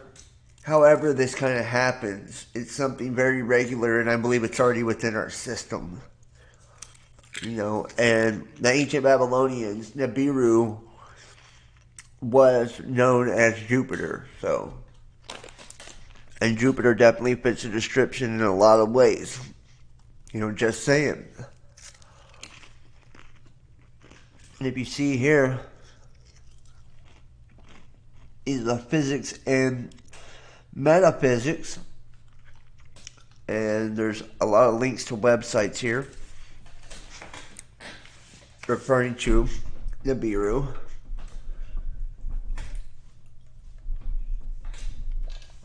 with some really good information for all of us to kind of dig into if we want to. And I know I'm going to have to make this video more than one part because I've still got so much more information. But I want to show you guys as much as I can here of all of this. You know. Matter of fact, you know, the religion, the Hopi have their prophecy, right? Been affected by missionary work of several religions and consumerism, alcoholism. Nevertheless, it remains a traditionalist core. The Southwest have full-time religious leaders and shrines of temple buildings. Native Americans exist in almighty spiritual force, the source of life. That the belief is pictured as a man in the sky, but it's also believed to be formless and exists in the universe. The sun is viewed as the power of the Almighty. They are not worshiping the sun, but praying to the Almighty. The sun is a sign and a symbol for that. Native Americans show less interest in an afterlife. Unlike Christians, they assume that the souls of the dead go on to another part of the universe where they have a new existence, carrying on everyday activities like they were still alive. They're just in a different world. The religious and ceremonial life of Hopi centers in the kiva, which is simply a room, wholly or partly subterranean, and entered by the way of a ladder through an opening in a flat roof, while the membership of the kiva consists principally of men and boys from certain clan or clans, and there is no case in which all the members of the clan's kiva belong to one clan. A condition inseparable from the provision of the man may change his kiva membership, and in fact made necessary to existence that more clans and kivas is possible. Nevertheless, have originally kivas were clan institutions. And you see here image of a snake priest, right? This is always about the serpents and the dragons. This is the kundalini. This is, you know, all of it. The serpents in the garden. These are the two aspects of you, you know. The Hopi or Shihmumu, meaning the peaceful people or peaceful little ones. Remember in the Bible talking about anyone who harmed one of these little ones, it'd be better for them to have a millstone hung around their neck and be thrown into the bottom of the ocean. Are now Indian nations in northern Arizona, especially known for Kachina dolls. The Navajo name for Hopi is Anasazi, which means ancient enemies.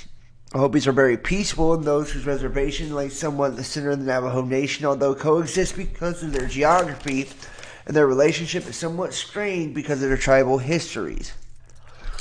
The cliff painting of the Mesa Verde in other areas is said to be guides for their warriors, and claim that the snake-shaped mounds in eastern United States were built by their ancestors. Like I just said, the trip to Serpent Mound, something I've wanted to do for years now. Have never been able to put together or have anybody, really offer to assist me in putting that together. You know, even if it's just one or two people that were willing to, just take the journey with me and just go out there to Serpent Mound and spend a weekend or a week, taking pictures, being on the land, being in the area, meditating, lighting fires, eating mushrooms, whatever, just tuning into nature. I would be so open to that experience. So, contact me. But I would love to have, a lot of people come. The snake dance is performed even today. Although the picture of snake priest circa 1890. The dance is about 2 weeks to prepare. And the snakes are gathered and watched over by the children. The snakes are usually rattlesnakes and are dangerous, but no harm seems to befall the children. Before the dance begins, the dancers take an enetic, probably sedative, herb or hallucinogenic, and then dance with the snakes in their mouths. There is usually an antelope priest in attendance who helps with the dance, sometimes stroking the snakes with a feather or supporting their weight. After the dance, the snakes are released to carry the prayer of the dancers, which is beautiful, actually. Right? Releasing the snakes to carry the prayers of the dancers. You can see all of the glyphs on the rock here, you know. And these are probably different rituals that are written down and being symbolized as rites of passage as part of like initiation or the path of illumination within their culture. Or different forms of invocation of animal spirits that empower them, you know, throughout their journey. Beside the trail that leads from the Hopi means to an ancient shrine where salt was gathered in the Grand Canyon. A large boulder bears the markings of clans which carved their emblems into the rock each time they passed on a pilgrimage. From various quarters, the Hopi have brought with them their migration from other religions or have borrowed from them other pueblo mass of religious practice, and the result is a complex presenting many anomalies and obscurities. They recognize a very large number of deities, and those can it be said that he is supreme. The explanation may be that each has principal deity of some or one group that entered into the making of a present Hopi people. Numerous ceremonies are performed or prescribed times which are determined by the position of the rising sun with reference to certain landmarks or by the moon. So astrological alignments determine this, you know, just like in a lot of ritual and rites, right? Astrological alignments determine the celestial energies that are coming inbound, you know, and outward. And, you know, the way we can utilize them for specific tasks or invocations that we're trying to complete, you know, on the spiritual plane. There's stargates and portals that are open. You know, the Hopi medicine wheel, you can see here. North, white, air, animals, receive energy, mental aspect, wisdom and logic.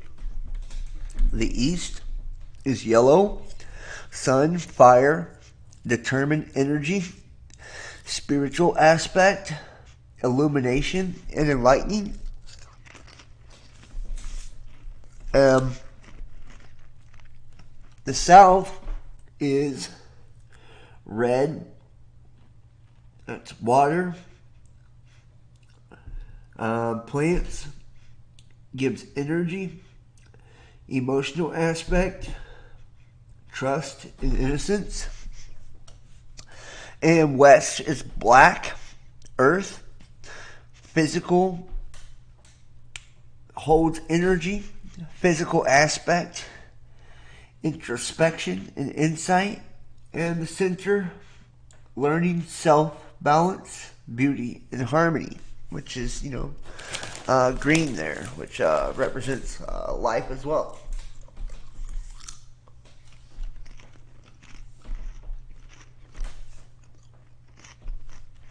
The will of the four peoples of the earth, the cardinal directions, the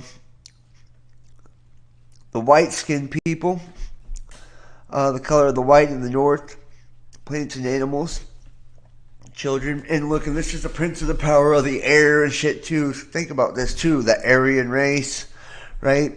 The north, the white, the Aryan race, the prince of the power of the air, right? That's where you get that from. The four peoples of the earth, the cardinal directions. North represents body, plants, animals, color white, white-skinned peoples. Childhood can also represent birth or meeting a stranger and learning to trust. And infancy, explained in Erik Erikson's stages of psychosocial development. East is held to represent the mind, air, the color, yellow, and yellow-skinned peoples, learning the groups in which people belong to in adolescence. The South holds the heart, fire, color, red-skinned people in adulthood, right? Or, that's also the color of blood, associated with the heart. And the indigenous, the color of the clay or the sand, the original peoples. Adulthood, rites of passage. Finally, the West holds spirit of water, the color blue or black in black-skinned peoples in elderhood. West also represents the final stage in the wheel, being an elder and passing the knowledge to the next generation so that the wheel may start again, just like a circle it takes after. And many other tribes, however, the northern direction corresponds to adulthood or the white buffalo. South represents childhood, the serpent. West represents adolescence, the bear. And the east direction represents death and rebirth, or the eagle. And you'll hear that in the Bible. Destruction comes from the east and all of that, right? So there are, many different, variations of looking at this. In terms of social dynamics, community building, and the use of circles, restorative justice work to the four quadrants of the circle correspond to introductions. Star knowledge and ant people. See the depictions here. And the Native Americans followed the movement of celestial markers, just as we do today. They called it star knowledge. Beyond the land where they lived was the sky. And that was dimensional portals, or sky holes. Beyond that was an area they called the Ocean of Pitch, where the beauty of the night sky and the galaxies spun out towards them. Like spiral galaxies, guys, or black holes, essentially, right? Downward spirals, involution and evolution.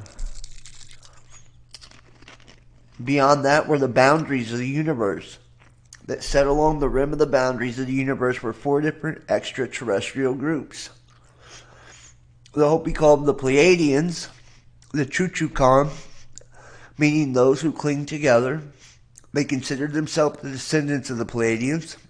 The Navajos named the Pleiadians the Sparkling Suns, or the Delahaye, the home of the Black God. The Iroquois prayed to them for happiness, and I'm an Iroquois descendant, by the way. My great-grandmother was a full-blood Iroquois princess. That's why my skin's so dark. And why I don't have no hair, or very much hair. The happiness tree came to earth from the stars of the spirit of us first, and became first flesh and blood. Each year the medicine man performs a green dance where he takes 7 ears of corn, 7 fields of 7 clans to ensure healthy harvest. Early Dakota stories speak with the Tiami, home of the ancestors, as being Pleiades. Astronomers tells us Pleiades rise with the sun in May, and when that you die, your spirit returns south to the 7 sisters. And those sisters in Sumerian texts are the ones who carry man in their womb as they're genetically altering us as well. Just saying. Whether that's allegory or something literal that happened. But the 7 days of the week, the 7 chakras, the development of our spirit, and there are also some remarkable drawings that appear to be luminous discs of light in the petroglyphs all along the southwest. Photography of Billy Miner's Pleiadian space and beam ships just look like these rocks and petroglyphs from long ago. Snake people and the ant people. And before we move on, I'm going to go ahead and stop it tonight and stop this at the end of, this is part 1. This is part one. I have so much more I want to share with you. I can't even possibly do it justice to try to cram it into, anymore. We've already been going for a while here. So what I want to do is I want to stop the show tonight, give you guys an opportunity to go back and watch all of this. I do appreciate all of you. And tomorrow night, we will continue and pick up where we left off and do part two and get more in-depth into part two. I'll try to do it a little bit earlier as well. That way I can go a little bit longer. There may even be a part three. I've got so much more stuff I want to cover. This is just interesting shit to me. I'll be able to put it together a little bit better too in part two, make it more interesting. So look for that. 10:30 p.m. Eastern Time tomorrow night. We'll be doing part two of Return to Planet X and what it all means. I'm asking everybody, make sure to follow and subscribe. Instagram, Best Damn Podcast. Twitter, The Real Best Damn. Facebook.com /Best Damn Podcast. Or my personal page, John Keane Best Damn Podcast. Check me out on Tumblr. Check me out on Rumble. Check me out on BitChute. Follow me DLive.tv, The Best Damn Podcast. Twitch.tv, The Best Damn Podcast. And then make sure to subscribe to all the YouTube channels. Best Damn Podcast Official, Best Damn Podcast 2, The Best Damn Podcast, and JohnBoy513. I'll be uploading all the videos to all of them. Matter of fact, we're going live from 3 of the 4 YouTube channels right now. Check me out on LinkedIn. I am looking for side work right now. People need logos made, graphic design, scripts that have been written, marketing, strategy, content promotion, content development, videography, anything like that, audio video engineering. Reach out to me as well. If you are looking to book tarot readings, intuitive energetic readings, astrology readings, or you want that cool soul profile I was talking about earlier, contact me as well. 513-393-2396, 513-393-2396, or email therealbestdampodcast@gmail.com. If you have paid for the month of August for the Best Damn Fan private content every week, private shows. I just did a new one yesterday, and I have a new one from last week as well, and over 100 private shows in our Dropbox library already uploaded and ready to rock for you. And they're on Patreon, YouTube channel memberships, as well as Facebook fan subscriptions, extended tarot readings, and this is, the uncensored shows. You won't find them on the public platforms whatsoever, and they're some of my very best work and my deepest dives, and they're well worth it. So booking the readings, joining the Best Damn Fam, that's what keeps me going. Purchasing the merch, that's what keeps me going. I don't make much off the merch, but it still does help, and it's cool to to get it and just promote the channel. That way people can see, ask you where, who you're rocking on your shirt and where you got it from. Like I said, I have a couple days left on my fundraiser.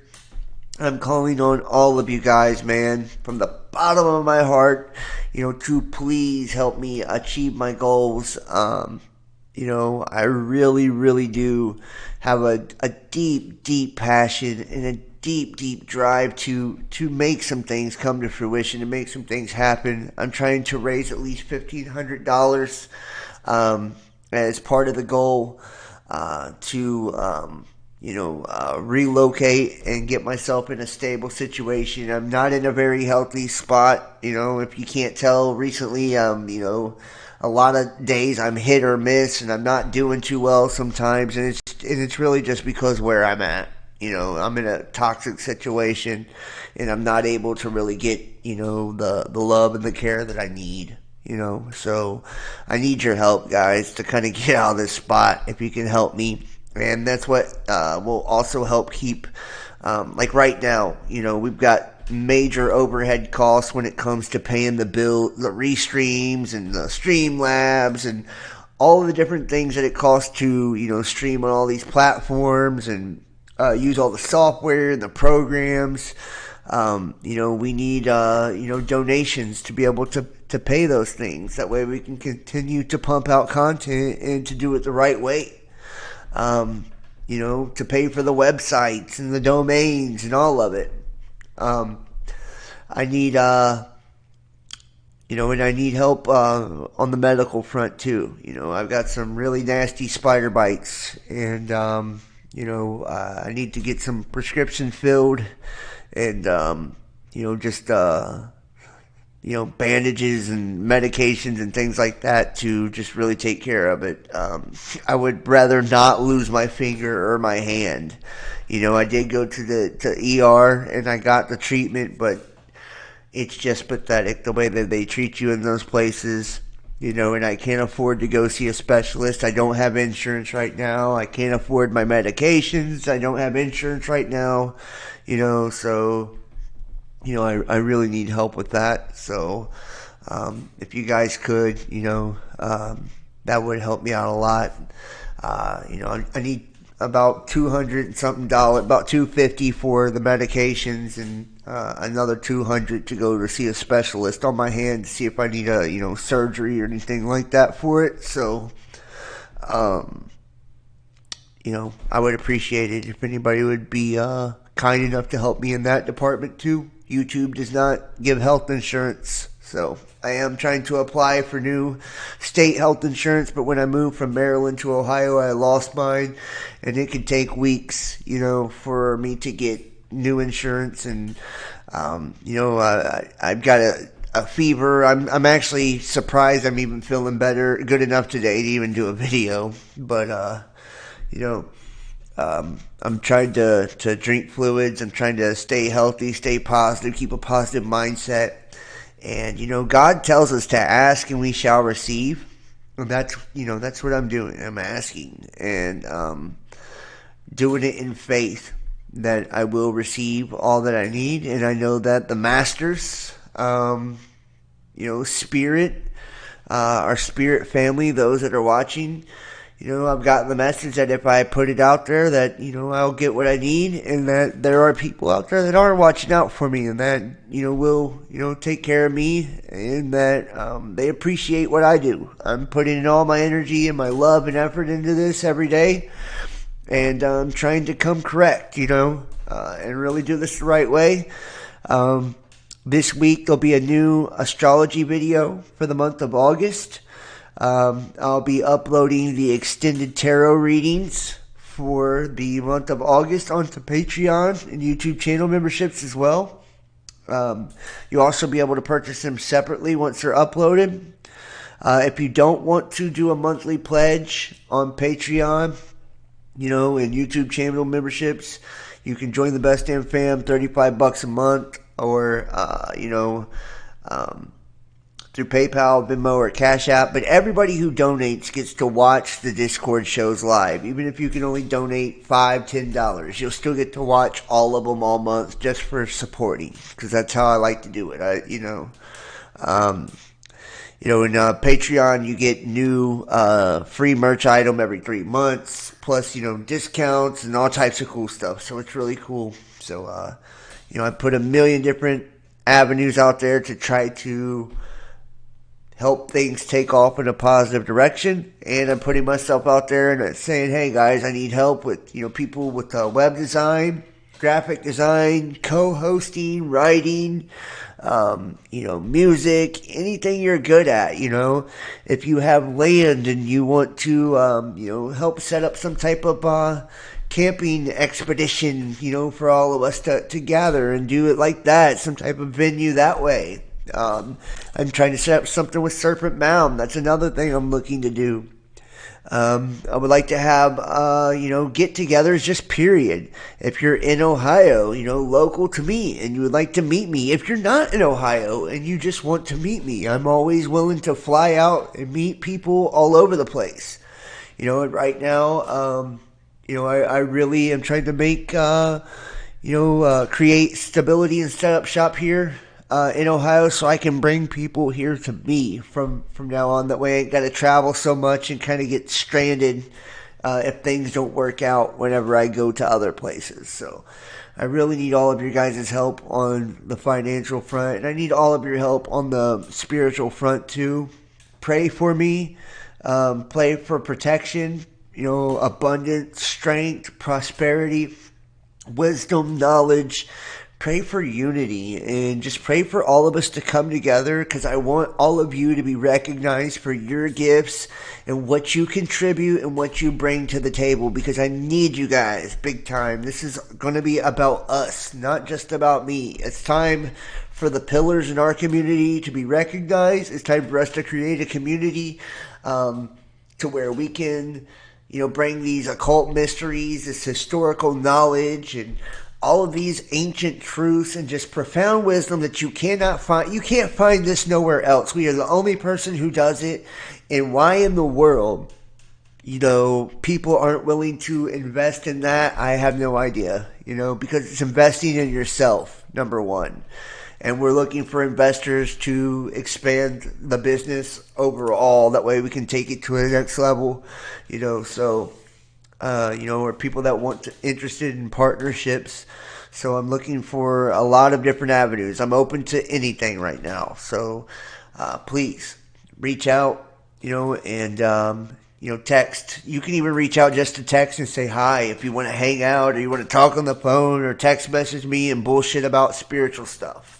That's cool too. It doesn't always have to be about business. It can always be about friendship and love and everything else. 513-393-2396, 513-393-2396, and email therealbesttempodcast@gmail.com. And remember, put links if you need links. Put, help with the show if you want to help with the show. Put,